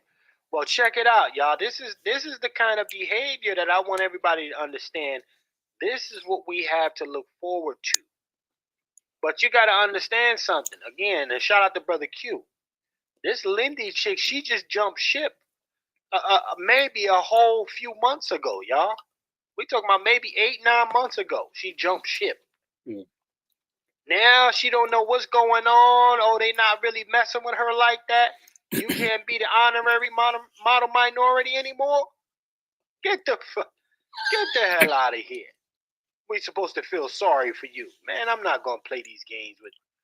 Yeah. Trying to get chose. Shout out to Brother ABM. Yeah, she trying to get chose. One of them zesty liberals never chose up on her. And she's mad about it. You understand? One of the liberals never chose up on her over there, and she's mad that she didn't get selected. That's all that is. But your back right? Like too flat. Your back is way too flat. The party and everybody not trying to deal with that. You gotta have something to touch. Even for the zesties on that side. You got to have something. But I want to bring up this clip here because you know what? Here's another agenda coming out of this white media. You know, they said, listen, what's the longest thing that's been going around right here? Look at this. This is the prime example right here. This is the prime example right here. That a trans is a woman. Listen, what they call it? Affirming all this other fuckery. They said that the trans is a full-blown woman. Then and in order to drive through this bullshit agenda, they started talking about assigned female at birth, assigned male at birth. Well, this person, because they're so confused about who they are, they're going on killing sprees. This trans right here killed this young man right here. I believe he was only a postal worker. Okay? Let me see this. Hold on real quick. Yeah, the brother was only a doggone deli, you know. This brother was only a deli worker. Okay? She went off. Well, he went off. He went off. Let me be clear about that. Hold on. Let's really be clear about that. He went off on young bull right here and stabbed him up. Stabbed him up. So those pills, those hormones couldn't get you to calm the fuck down. So you went on a rampage and stabbed this brother. Stabbed this brother. We're hearing about the increase as well as far as the aggression coming from these confused individuals toward other people. But this, you know, your media, white fatigue, because I'm getting tired of white folks trying to hide their aggression behind other shit. Okay? Telling us that this is a woman. No, you got a penis, dude. You was born with a penis. You threw on a wig, you had some surgery, you took some pills, and now you a female? Get the fuck out. Now we got 50, right. Shout out to my address. All right? Shout out to my address. We got kids around here running around, very confused about what their sexuality is. They talking about binary, all this other fly, talky, catchy, stupid shit. They don't know what's up or down. They know that they can go and get their penises cut off, their breasts cut off, their freaking vagina sliced up. Well, Chef, they know that the penis goes up and tits hang down. Everybody knows that. Right. But this is where I'm talking about as far as the deception. The ultimate goal has always been to attack us, black folk particularly. Let's be clear. Oh, here we go with the racist stuff. Here you go. No, there's an agenda. There's always been an agenda. We're looking at your brother Biden right here. Very confused. We were told by this, told by all of its proper media programs, MSNBC, CNN, that this man was functioning at a high level. Right? Nothing to see there. Biden is good. He's got it under control. Right? That's what we were told. Then we come and find out that, hold on, my guy, you're not even running your own fucking office. Let's really be clear about that. Who stepped in for Biden? You all might ask. Who stepped in for Biden? Because, again, Jill, she told us he was good. Right? He answered all the questions phenomenally. Right? Jill said, ain't nothing to see here. Y'all overdoing it, man. Let's check it out. There was more than one person running that Biden administration. And it for damn sure wasn't your boy Biden. Investigation into the cover-ups of the White House cocaine, the DNC pipe bomb, and the Supreme Court abortion leaks. The last 4 years, one big cover-up. Comer told us the other night that he's already subpoenaed Biden aides to come in for depositions. And he'll be issuing subpoenas to Hunter and Dr. Jill, too. Sometimes when you confess to a crime, you feel better. A big weight is taken off your shoulders. Liberal philosopher Sam Harris said, I'd destroy democracy to beat Trump. Even that is preferable to me and to, I think, many Democrats than having someone who we consider to be genuinely evil, genuinely 100% purposed to serving himself in the office of the presidency. I would rather have a president in a coma where the duties of the presidency are executed by a committee of just normal people. So the conspiracy that Biden wasn't running the country wasn't a conspiracy. It was their strategy. It's all coming out. Democrats wanted a brain-dead president with a shadow government and campaigned on saving democracy. If Joe had somehow won, unknown Biden handlers would have run the country. They would have controlled the Situation Room while Biden was taking a nap. Unnamed Biden aides say this: Biden just had to win, and then he could disappear for 4 years. He'd only have to show proof of life every once in a while.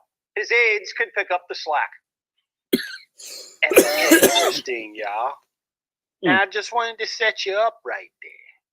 His aides can pick up the slack, gentlemen.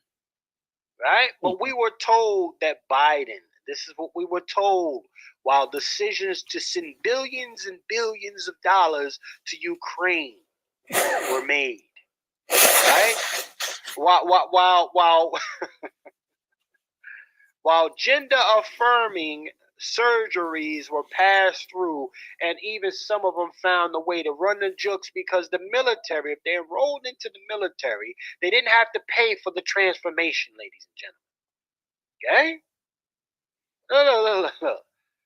Look. This is all under the Biden administration. All of it is under Biden's administration, ladies and gentlemen. Okay? But we're told that he was running the country. That's what we were told. Okay? Let me bring up something here to make it make sense for y'all. Let me make it make sense, because we're gonna bring this shit home now. We're gonna bring this all the way home. Enough playing around with folks. Okay? Let's bring it all the way home. Biden administration. In Washington, quiet. Hold on, y'all. Fair use. Let me show you something. Family. Bang. At least suspected all along, and what America lived through for 4 long years. That under the Biden regime, the so-called commander-in-chief was nothing more than a placeholder, a brand, a husk, and the real power not in the Oval Office, but behind the curtains. And according to some insiders, it was with Jill Biden's chief of staff, Anthony Bernal. Undercover footage released by Project Veritas, David Hogg. Anthony. Now, I want to be clear about something, ladies and gentlemen. You see in this thumbnail? Now, these are also the added people who were supposed to be making decisions in that White House. Okay? You see Jill right at the top. I positioned Jill that way because, Jill was running that office too. Jill pushed through a lot of those bills, y'all, while Biden was tripping up Air Force One going into the cockpit. All right? While Biden was sliding across the floor after he just had a speech, Jill was making some shit happen. I just want everybody to understand this. Let's keep on playing, though, y'all. I ain't gonna mess with you. I'm gonna bring you up to speed.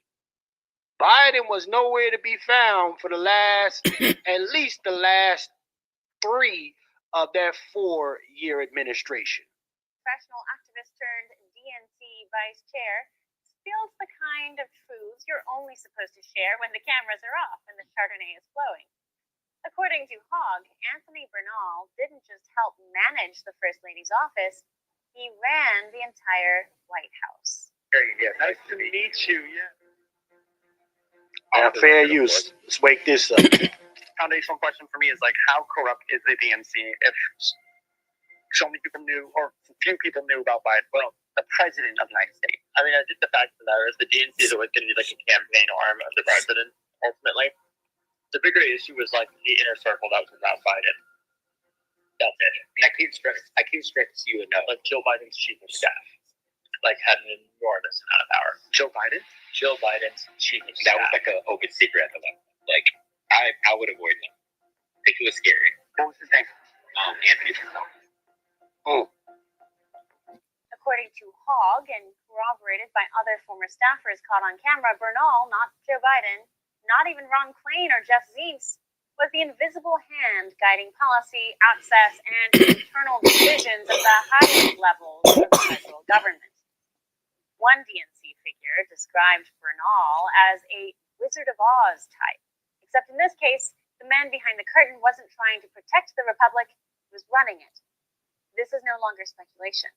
This is confirmation from the mouths of Biden's own party that the Biden presidency was a puppet show with Bernal in the wings pulling the strings, at least according to Hogg, who should know a thing or two about this, right? Oh. Bernal, a longtime Jill Biden aide, had no electoral mandate. Now let's hold it right there. See, family, I was trying to shout out to the almost 90 plus in here. I was trying to keep this low. Now remember, we began to see the breakdown of Joe Biden, particularly the last 3 months of his campaign season, right? We started seeing more from Jill. Jill became the mouthpiece. She's always been a mouthpiece. And she looks like Alice Cooper if she took the shades off. Agreed. But see, what we saw, ladies and gentlemen, was what he was what we thought he was. He was a deteriorating, washed up politician. Sexual predator. Business, right. Pedophile. Yes. Deviant. Yes. All of the above. Thank you. Incestual, but yes, sir. nonetheless. Hallelujah. Okay? But Jill saw that in order to keep the finesse going for all the goofies, okay, she had to step in. And some moves had to be made on the back end. This guy, along with Jill and the people you see in this thumbnail, these are all the hands of Biden administration. Look at this thumbnail, ladies and gentlemen. This is your Biden administration with the addition of Anthony here. That's who ran the White House for the last 4 years, ladies and gentlemen. And then I would listen, my recommendation to all of you who are watching is to then go and look up Anthony's investments and his partners. And then you will have the answers that you need when you say, why was this policy pushed through? Right? Why was so much money constantly sent to Ukraine? I'm just trying to point you down the road that y'all need to go to. Let's play a little bit more, and then I'm going to go to Brother Q.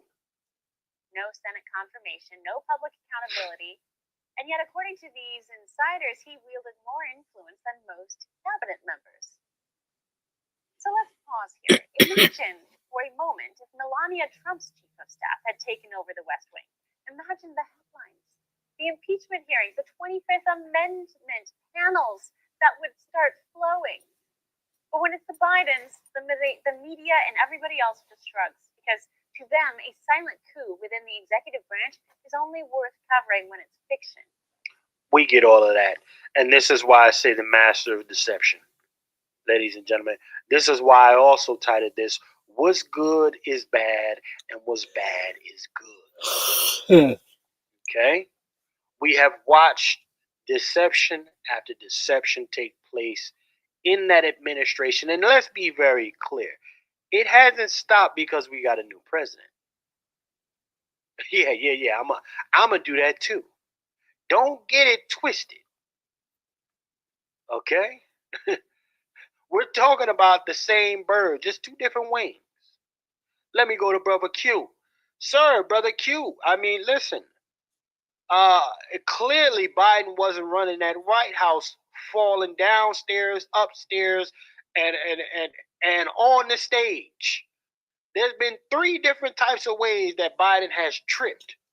So you're telling me that this guy was running the office? What say you, sir?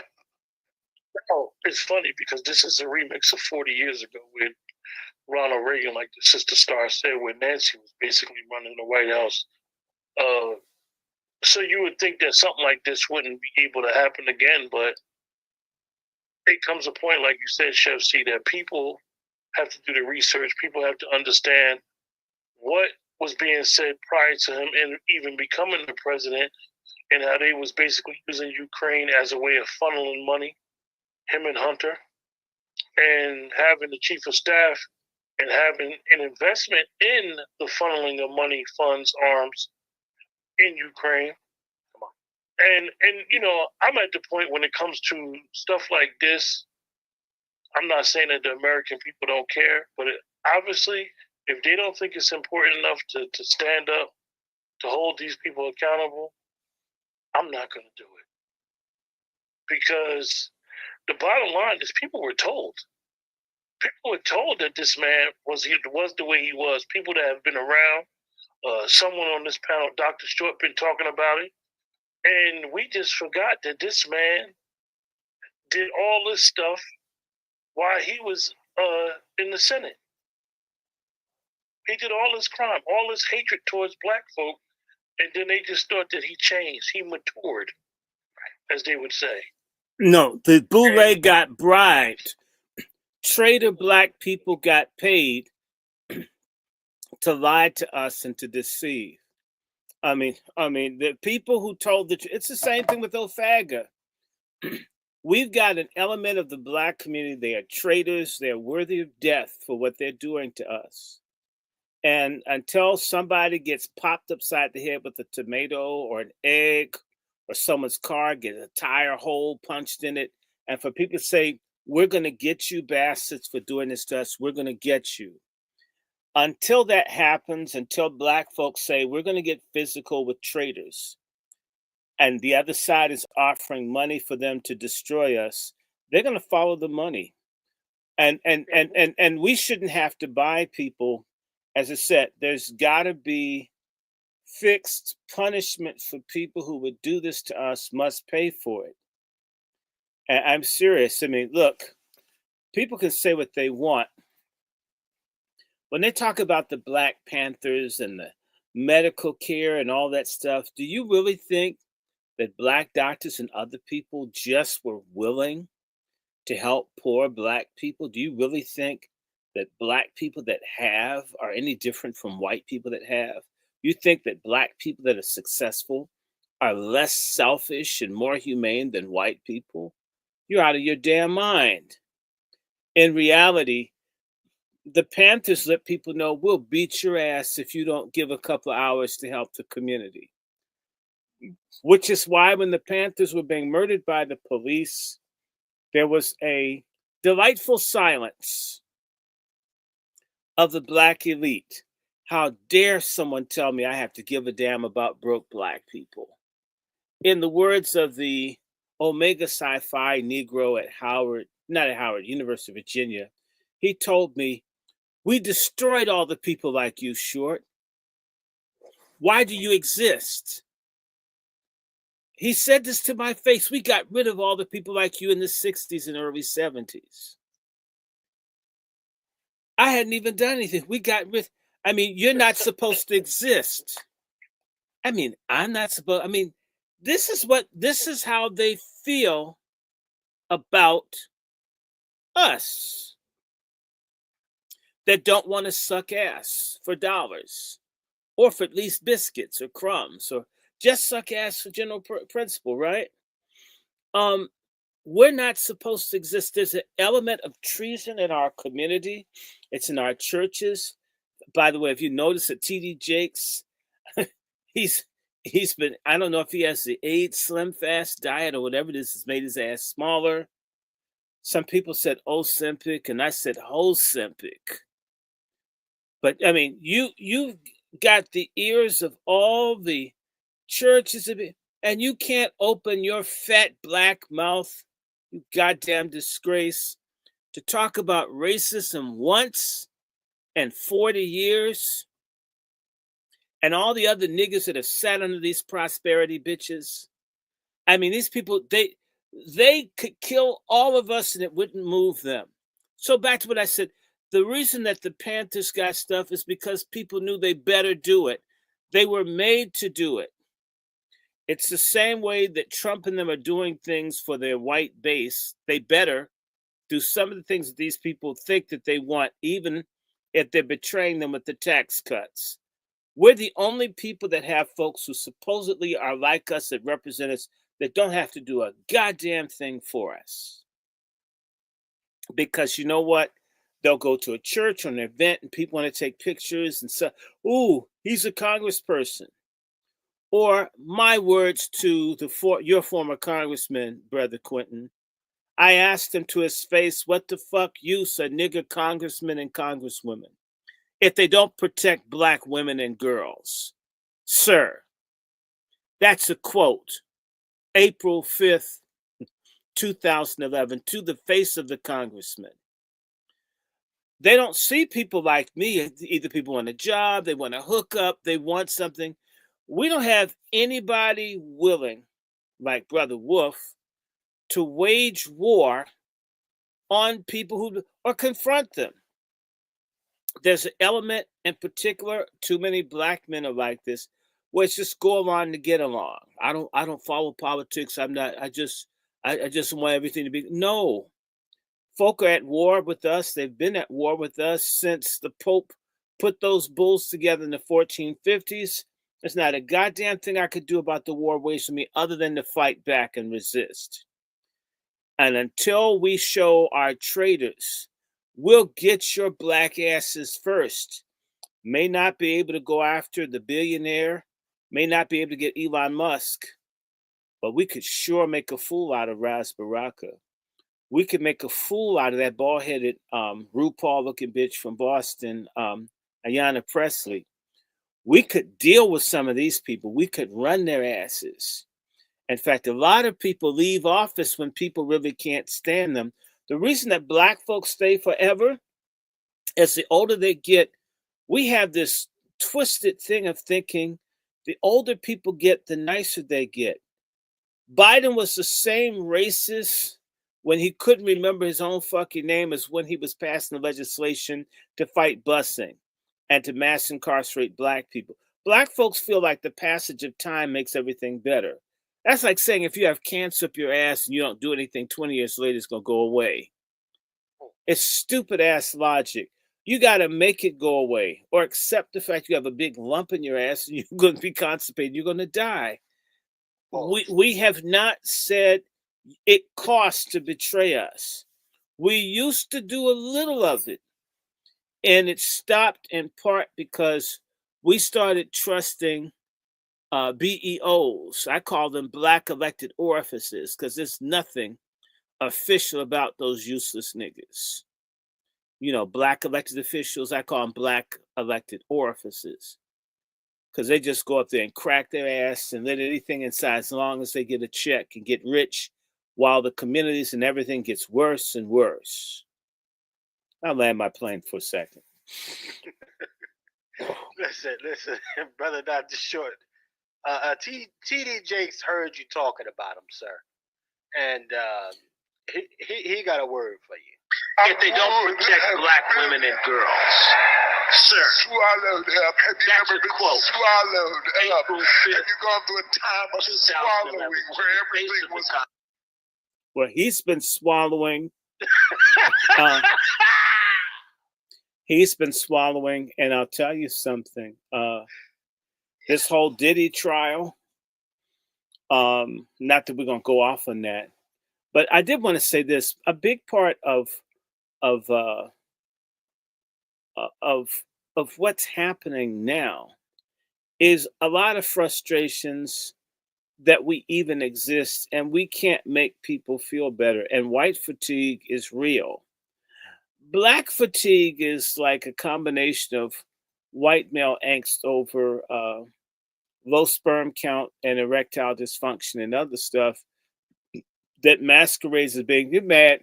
You know, they've watched some interracial porn and they sit up and complain that, you know, the guy's got a vein on his dick that looks like a 5-year-old's arm. And they want to come and beat him. I mean, you know, it's not our, you know, why are you guys looking at this stuff? Anybody white listening, why do you sit up thinking about another group of people's dicks unless something's wrong with you? And maybe it's because you think your dicks are so small, so many of you are pedophiles. You know, screw somebody your size. That's legal. Instead of trying to change them. I mean, anyway. And I wonder, that dude that you just showed that did all the stuff about Biden, I wonder if he's into pedophilia. Because all this weird stuff was going on, just crazy stuff. And I'm thinking, did they even poll anybody? So I think that dude's unnatural. In fact, remember they said that Jill had an advisor who was gay, and he had all the power in the White House. Okay, and by the way, Jill always looked kind of macho to me, and we need to remember that she was another man's wife and sold his ass out to be with Biden. And yeah, she's a hoe. I mean, a successful hoe. She could give Kamala some pointers. Well, everyone's giving Kamala a pointer when you think about it. Anyway, let me stop again. Someone else. Well, I'll say this, gentlemen. We're gonna get ready to shut this thing Yes. down. We have covered what we need to cover. So, Brother ABM, man, your final. Any final words from you, brother ABM, man? Salute. Let's see if ABM's still with us. Okay, let me see. All right, well, let me go to brother Dr. Short. No, I'm here. All right, I'm here. Salute. Hey, hey, look, this is serious business. I mean, you know, this whole vote blue no matter who shit, that's what got you a shadow government. You know, a lot of us, most black people are just fucking dumb, and it's, we can't afford stupidity. All of this shit, a lot of the stuff we talked about tonight can be changed just by not being dumb. It's dumb to support people with your money that don't like you. How many times do you have to see these videos of Asians and Hispanics and all this and the racist shit that come out of their mouths about us? How many times do you have to see that before you make a decision to stop supporting their businesses? You know, how many times did you have to see Biden fall down? Do you know after that debate with Trump, you still had black people supporting him? Oh no, they tripled down, 10 toes. When you dog, CNN, who was it on CNN right after the debate? Was it, I think it was Van Jones that said, it was like, this ain't good. Anytime Van Jones can be honest, it's time to hang it up. Problem, yeah. It's time to and you still had black people trying to support this man. You know, he went, I think it was like 2 days after the debate, he went to the Essence Festival or something. It was some black shit somewhere. No, it was the NAACP, some NAACP convention or some shit. And, you know, he got a standing ovation and all this type of shit. You know, being dumb is killing us. I'm at a point where I'm not even mad at the other races no more because, yeah, I mean, if you stand there and allow people to smack you around, that's exactly what they're going to do.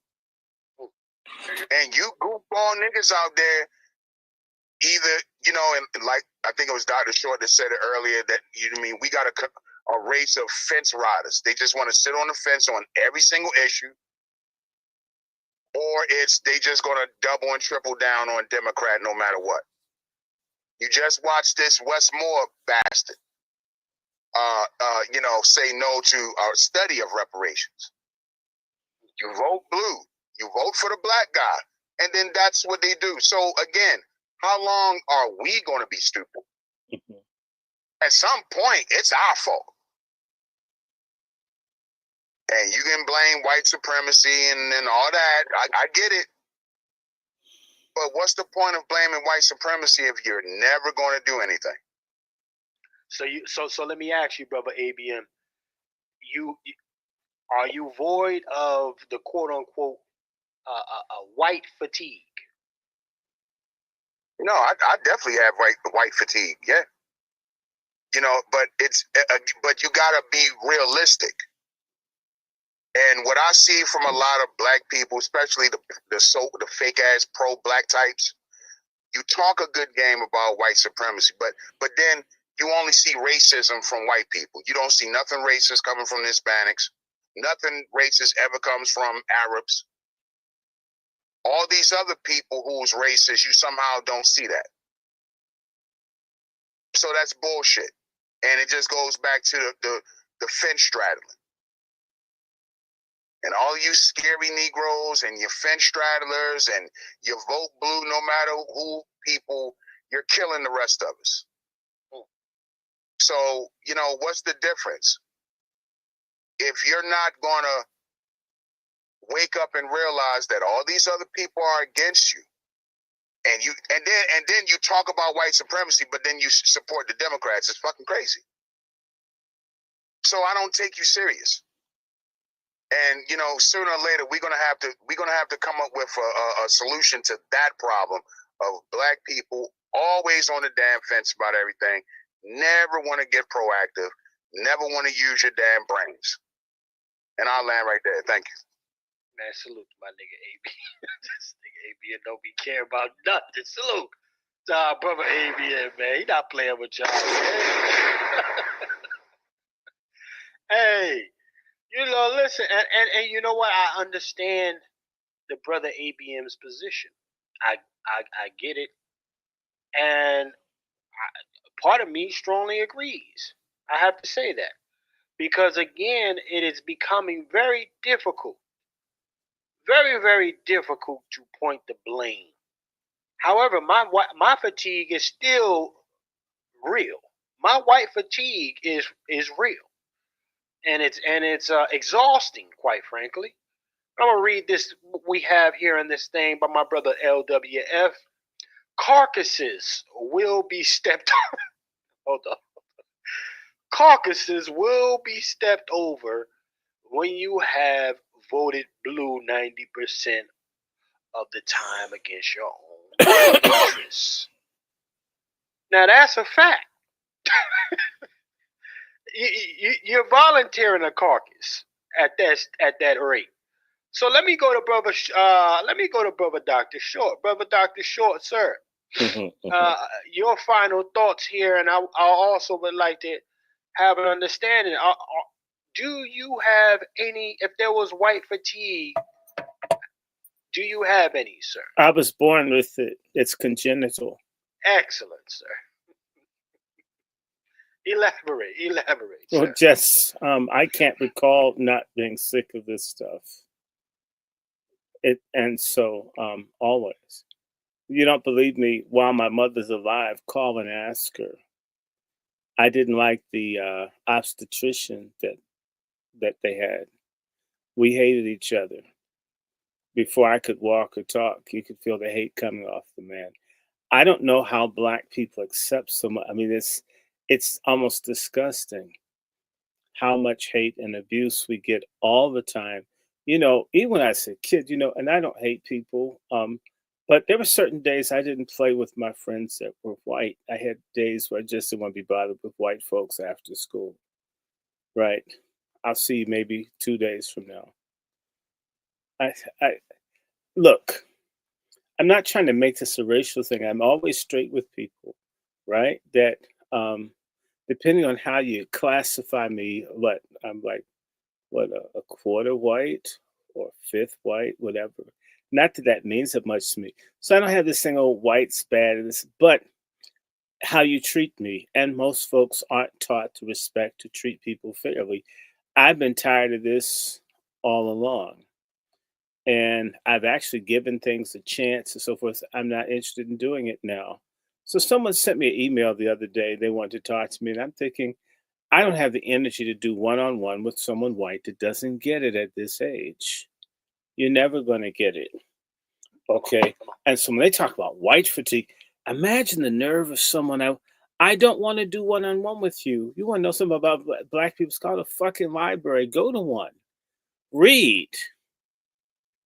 You can find this shit on the internet. Isn't it interesting? White person can have one bad experience and just hate all Black people forever, teach to their kids for generations. And yet Black people can have 1 trillion experiences that are negative with white people. And we're told to keep staying open and keep forgiving, and fuck that. No. I want a divorce. If you like Tina Turner walking out on Ike, then like us walking out on white racism. Okay, you go someplace, I'll go mine. I think that's fair.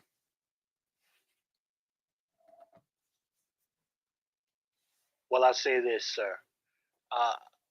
On your final thoughts here, as we get ready to wrap it down, what are your final thoughts here, your final words? And I'm going to go to Brother Q. My final words is of apologies to all the people who are used to seeing me on the Angry Black Men's Book Club. They gave me a strike. I don't know what the hell they gave me a strike for. They always saying, oh yeah, I had a picture of a white woman in a bikini. And they said that was nudity with clothes on. So I now have 2 strikes against my platform. I'm going to have to go to Rumble, Chef. I'm sorry. Those of us who are honest, that keep it real, that talk about stuff, we face censorship. And you know what? If you won't fight for freedom of expression and freedom of speech for all the folks who watch these kinds of shows or programs and won't speak up, you're part of the problem. So, on behalf of Angry Black Men's Book Club, uh, everybody that follows me, you should know if you don't see me do anything, it's not because I don't have stuff I want to do. Now they've decided to silence me. I'm gonna have to make it over to Rumble and some other shit. But you know what's interesting, Chef? When we go to Rumble, the people won't be there because niggas obsessed with brands. They want to be on the platform where the white supremacists do the censorship. It's sort of like a woman that wants you to screw her through a garbage disposal. So your dick gets grounded before it gets to the. I mean, we can do better. We're very, very lazy as a people. And for all the folks who love what I do or are listening, beyond Pat Talk, they need to remember how to support this platform and my platforms, and remember to, in particular, I'd like to share books and literature. That there is a Patreon, Dr. Randy Short. There's a Venmo, Dr. Randy Short. The Cash App is $ Dr. Randy Short. There's a PayPal, WRandyShort at gmail.com, and a Zelle at WRandyShort at gmail.com. We're putting out all the information to help people understand why we see things as we do. Understand we get great opposition through our phones, through being shadow banned, through the algorithms changing, through people persecuting people that let us come on their platforms. We must find and create a way for us to be able to share our thoughts and our ideas. In lieu of that, find someone telling the truth and support them. Like Sister Hyman, there's this lady every so many weeks, she'll drop like $5. And if I consider I got almost 3,100 people that follow, can you imagine if in a month, if each of them gave me $1? We could really expand. We talk about Chef C. There are thousands of people watching these things, but it's interesting. They watch it, they love it for the novelty of it, but won't do it. I've watched other people do shows, and they're not even saying real shit, and people are super chatting them out the ass.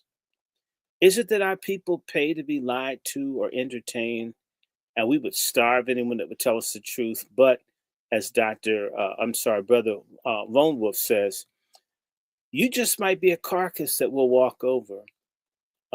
And so, let me just say that we're going to have carcasses. I see people that are going to go. I've watched people die unnecessarily. You couldn't tell them. I have family. You go try to plead with them and they don't hear you. So white fatigue is real. If you don't have it, something's wrong with you. It means that you're a masochist. You like basically racial S&M, where you're on the receiving end of the abuse. Okay, and trust me, racist tethers, mercenary agents of whites, bigotry, they're sadists, and that's something that they've learned. Blacks who don't have fatigue are self-hating masochists. I land my plane here, brother. So, and I like what you said there. Blacks that don't have white fatigue. That is the epitome, top shelf of a self-hating Negro. I just gotta tell you, man. So there's a special kind of a qualification that a Negro or Negress like that has. Let me go to Brother Q, man. Brother Q, sir, white fatigue. We gotta. Chef C, I'm laughing, Chef C. Come on, because I might be the self-hating Negro tonight. Oh no, say it. Come on, Chef C. So cute. Chef C. I have coon and gatekeeper fatigue. I could deal with my racism. I could deal with my hatred from the door. I know how to navigate with all that shit. I honestly do. But what I can't do and I can't take, I got coon and gatekeeper fatigue. Because they uphold every principle of white degeneracy more than the white people do. They uphold it. They keep people down. They don't want to see other black people prosper. They have been in the way. They are the epitome of the caucus. Their caucus is in rigor mortis stage. It's rotten to the core. There is no bringing them back. There is no helping them. Once you become a coon and a gatekeeper in the black community, there is no reform. There is no help. These people are enemies to black people, and particularly black Americans. And we should treat them as an enemy. In every other community, state, country, they treat people that commit treason and treachery accordingly. And that's how these people should be treated. I applaud the brother for saying they should get thrown, hit with an orange or whatever, or an apple. It goes back to some shows ago, and anybody that didn't watch that Pat Talk, you see what happened when Bush went to Iraq, and they were offended. They hit that man with a shoe. A slide. A slide. He double dodge. We don't even do that. These people are traitors. So I have coon and gatekeeper fatigue. And it's an ascension. You see them, they start on the fence like the brother ABM said, and then all of a sudden they go full coon like the DL Hugleys. Look at this. You ain't gonna come. Regardless of who you are, you're not gonna come in our land and blatantly disrespect us. We don't care about your leadership. And just think about it, Chef C. The person who threw that shoe was vetted to come in there and be in that press circle. And they still stood on business. We need that in our community. This, hey, Q, this is 10 toes down. Yes. Okay. With the slides and everything. Look. Chef C, literally with a funky sock. Yeah. Yeah. I didn't get you the first time. I'm going to try it the second time. I'm going to get that lick. Look. He trying to go right at, and he throwing them shit smooth at his head. But we tend to placate and think that it's okay. And my last thought, and I'm gonna leave it at this: death to all the coons and the gatekeepers. Damn. I'll kick you. Hey, that's how Q feeling. Listen, and Q 10 toes down on that. Huh? Yeah. Well, don't stop. Toby be good nigga for master. Good nigga. Don't say Toby Wade. Toby be good field hand, boss. Good field hand, master.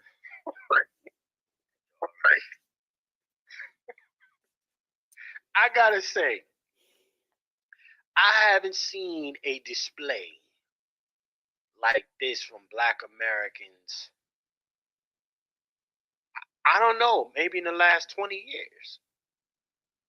When you see it, not that particular display is when you try to make a move, as we would say back in the day, bust a sexy. And here it is, you got that gatekeeper, that coon that's preventing you from doing it. When you was in college, Chef C, when you wanted to get that paper, when you wanted to get the extra time in the kitchen, on the lab, working on your craft, you didn't have to worry about other people. You had to worry about that coon. That say, oh, Chef C, You in the lab trying to get back extra help. You working on your sauces. You trying to do what you got to do before the final come up. These are the biggest threat. They're the progress stoppers. It's not white degeneracy. It's not. The progress stoppers in our community is the coons and the gatekeepers. That's who the progress stoppers are. Like Dr. Short said, we got Joe Biden because of one person. With Clyburn. Point. And you know what? He's raising a coon. Yeah, I said it. His daughter's on the come up. Yeah. He's a coon and his daughter's a coon. And I don't use that word very loosely, Chef C. But it's the truth. They are the biggest threat towards black progress in this country. And have been. Well, I know one. We did a broadcast earlier, last year, and Brother Dr. Short was talking about tomatoes, maybe some oranges, chucking some oranges, some tomatoes. You know what I used to tell people what you do, right? What you do, and this is I know somebody, my former self, right? You get you some ball eggs. You let the ball eggs go rotten. You have them for about 2 weeks. And then you throw them. Let them sit in the heat for about a week. And then you throw them and let it hit the surface. Diabolical. You'll never get that smell out. Nah, that's that skunk bath. You got to do the skunk bath after that. You got to sit in tomato sauce and all of that after you get that nastiness. But yeah, listen, I understand your fatigue, Brother Q. You got sellouts and all of that. But the white fatigue is still a real thing. Just think, Chef C, right? And I don't want to go back to other shows, right? But just think, a white woman got on Twitter and said she had black fatigue. People went crazy. Not realizing that our sister Mary Frances Wright wrote a book on black fatigue and what it means. And she coined the phrase. They let that white woman redefine the word like they took woke from black people. Redefine the word. And you had sellouts, coons, and gatekeepers doing shows and saying they had black fatigue. Based off of her definition. Well, Q, let's watch this then. I mean, it's colder, Chef C. That ice is colder. It's colder. I'm sure of it. No doubt about it. Chef C, I remember, right, I used to try to give these sellouts the benefit of the doubt. And Dr. Short would just look at me and start shaking his head. You cannot give them the benefit of the doubt. Under no circumstances. They have sold you out, and they're going to keep selling you. Well, I'll say this, Q. You know, white fatigue is a very real thing. I just gotta show this. I gotta show this slide one more time. But to your point, when you talk about the coon sellouts, well, look at that second slide going through the air, and the dude who appears to be Arab, he jumping out. And so he's probably, listen, Chef C, let me explain to you. He's probably not just an Arab, right? But he's probably from the same tribe as the person that do the show, because they got tribalism over there. Right. He's, listen. Coon busters forever. Come here. No coons never. Coon busters forever, no coons never. Here you go. Come on, man. Listen, listen. I'm gonna coin this phrase: coon busters forever, Here, no coons never. Come on. When y'all, before y'all go to sleep, y'all raise y'all glass to the coon busters. Selfish. Well, I'm gonna say this: we have had, so many examples. We don't get in the condition that we're in collectively as black people without insider trade per se, quote unquote, insider traders.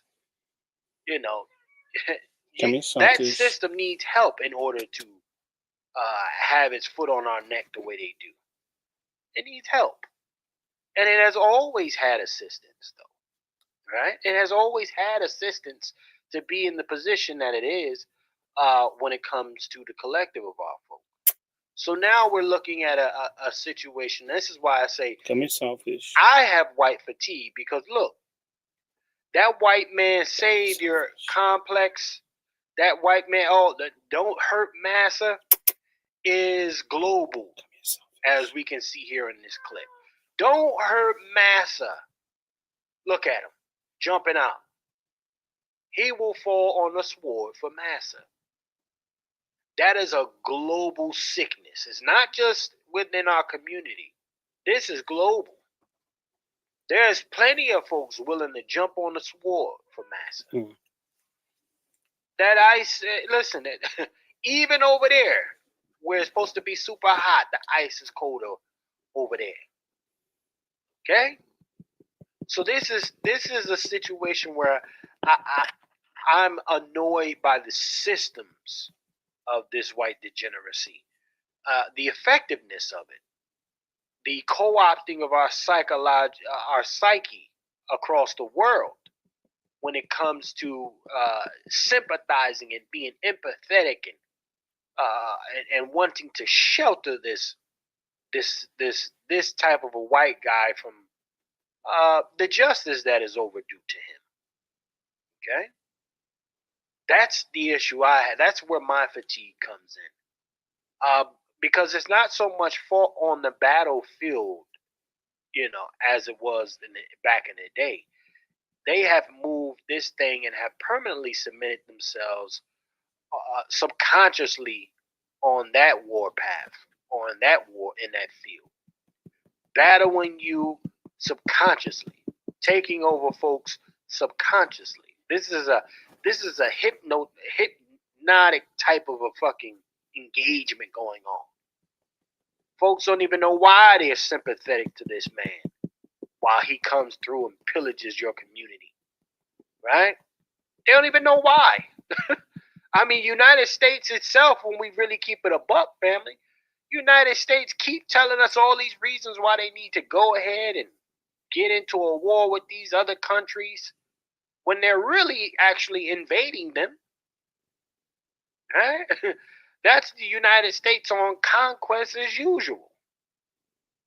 But we're told it's because they wanted to do something here to us and all this other bullshit.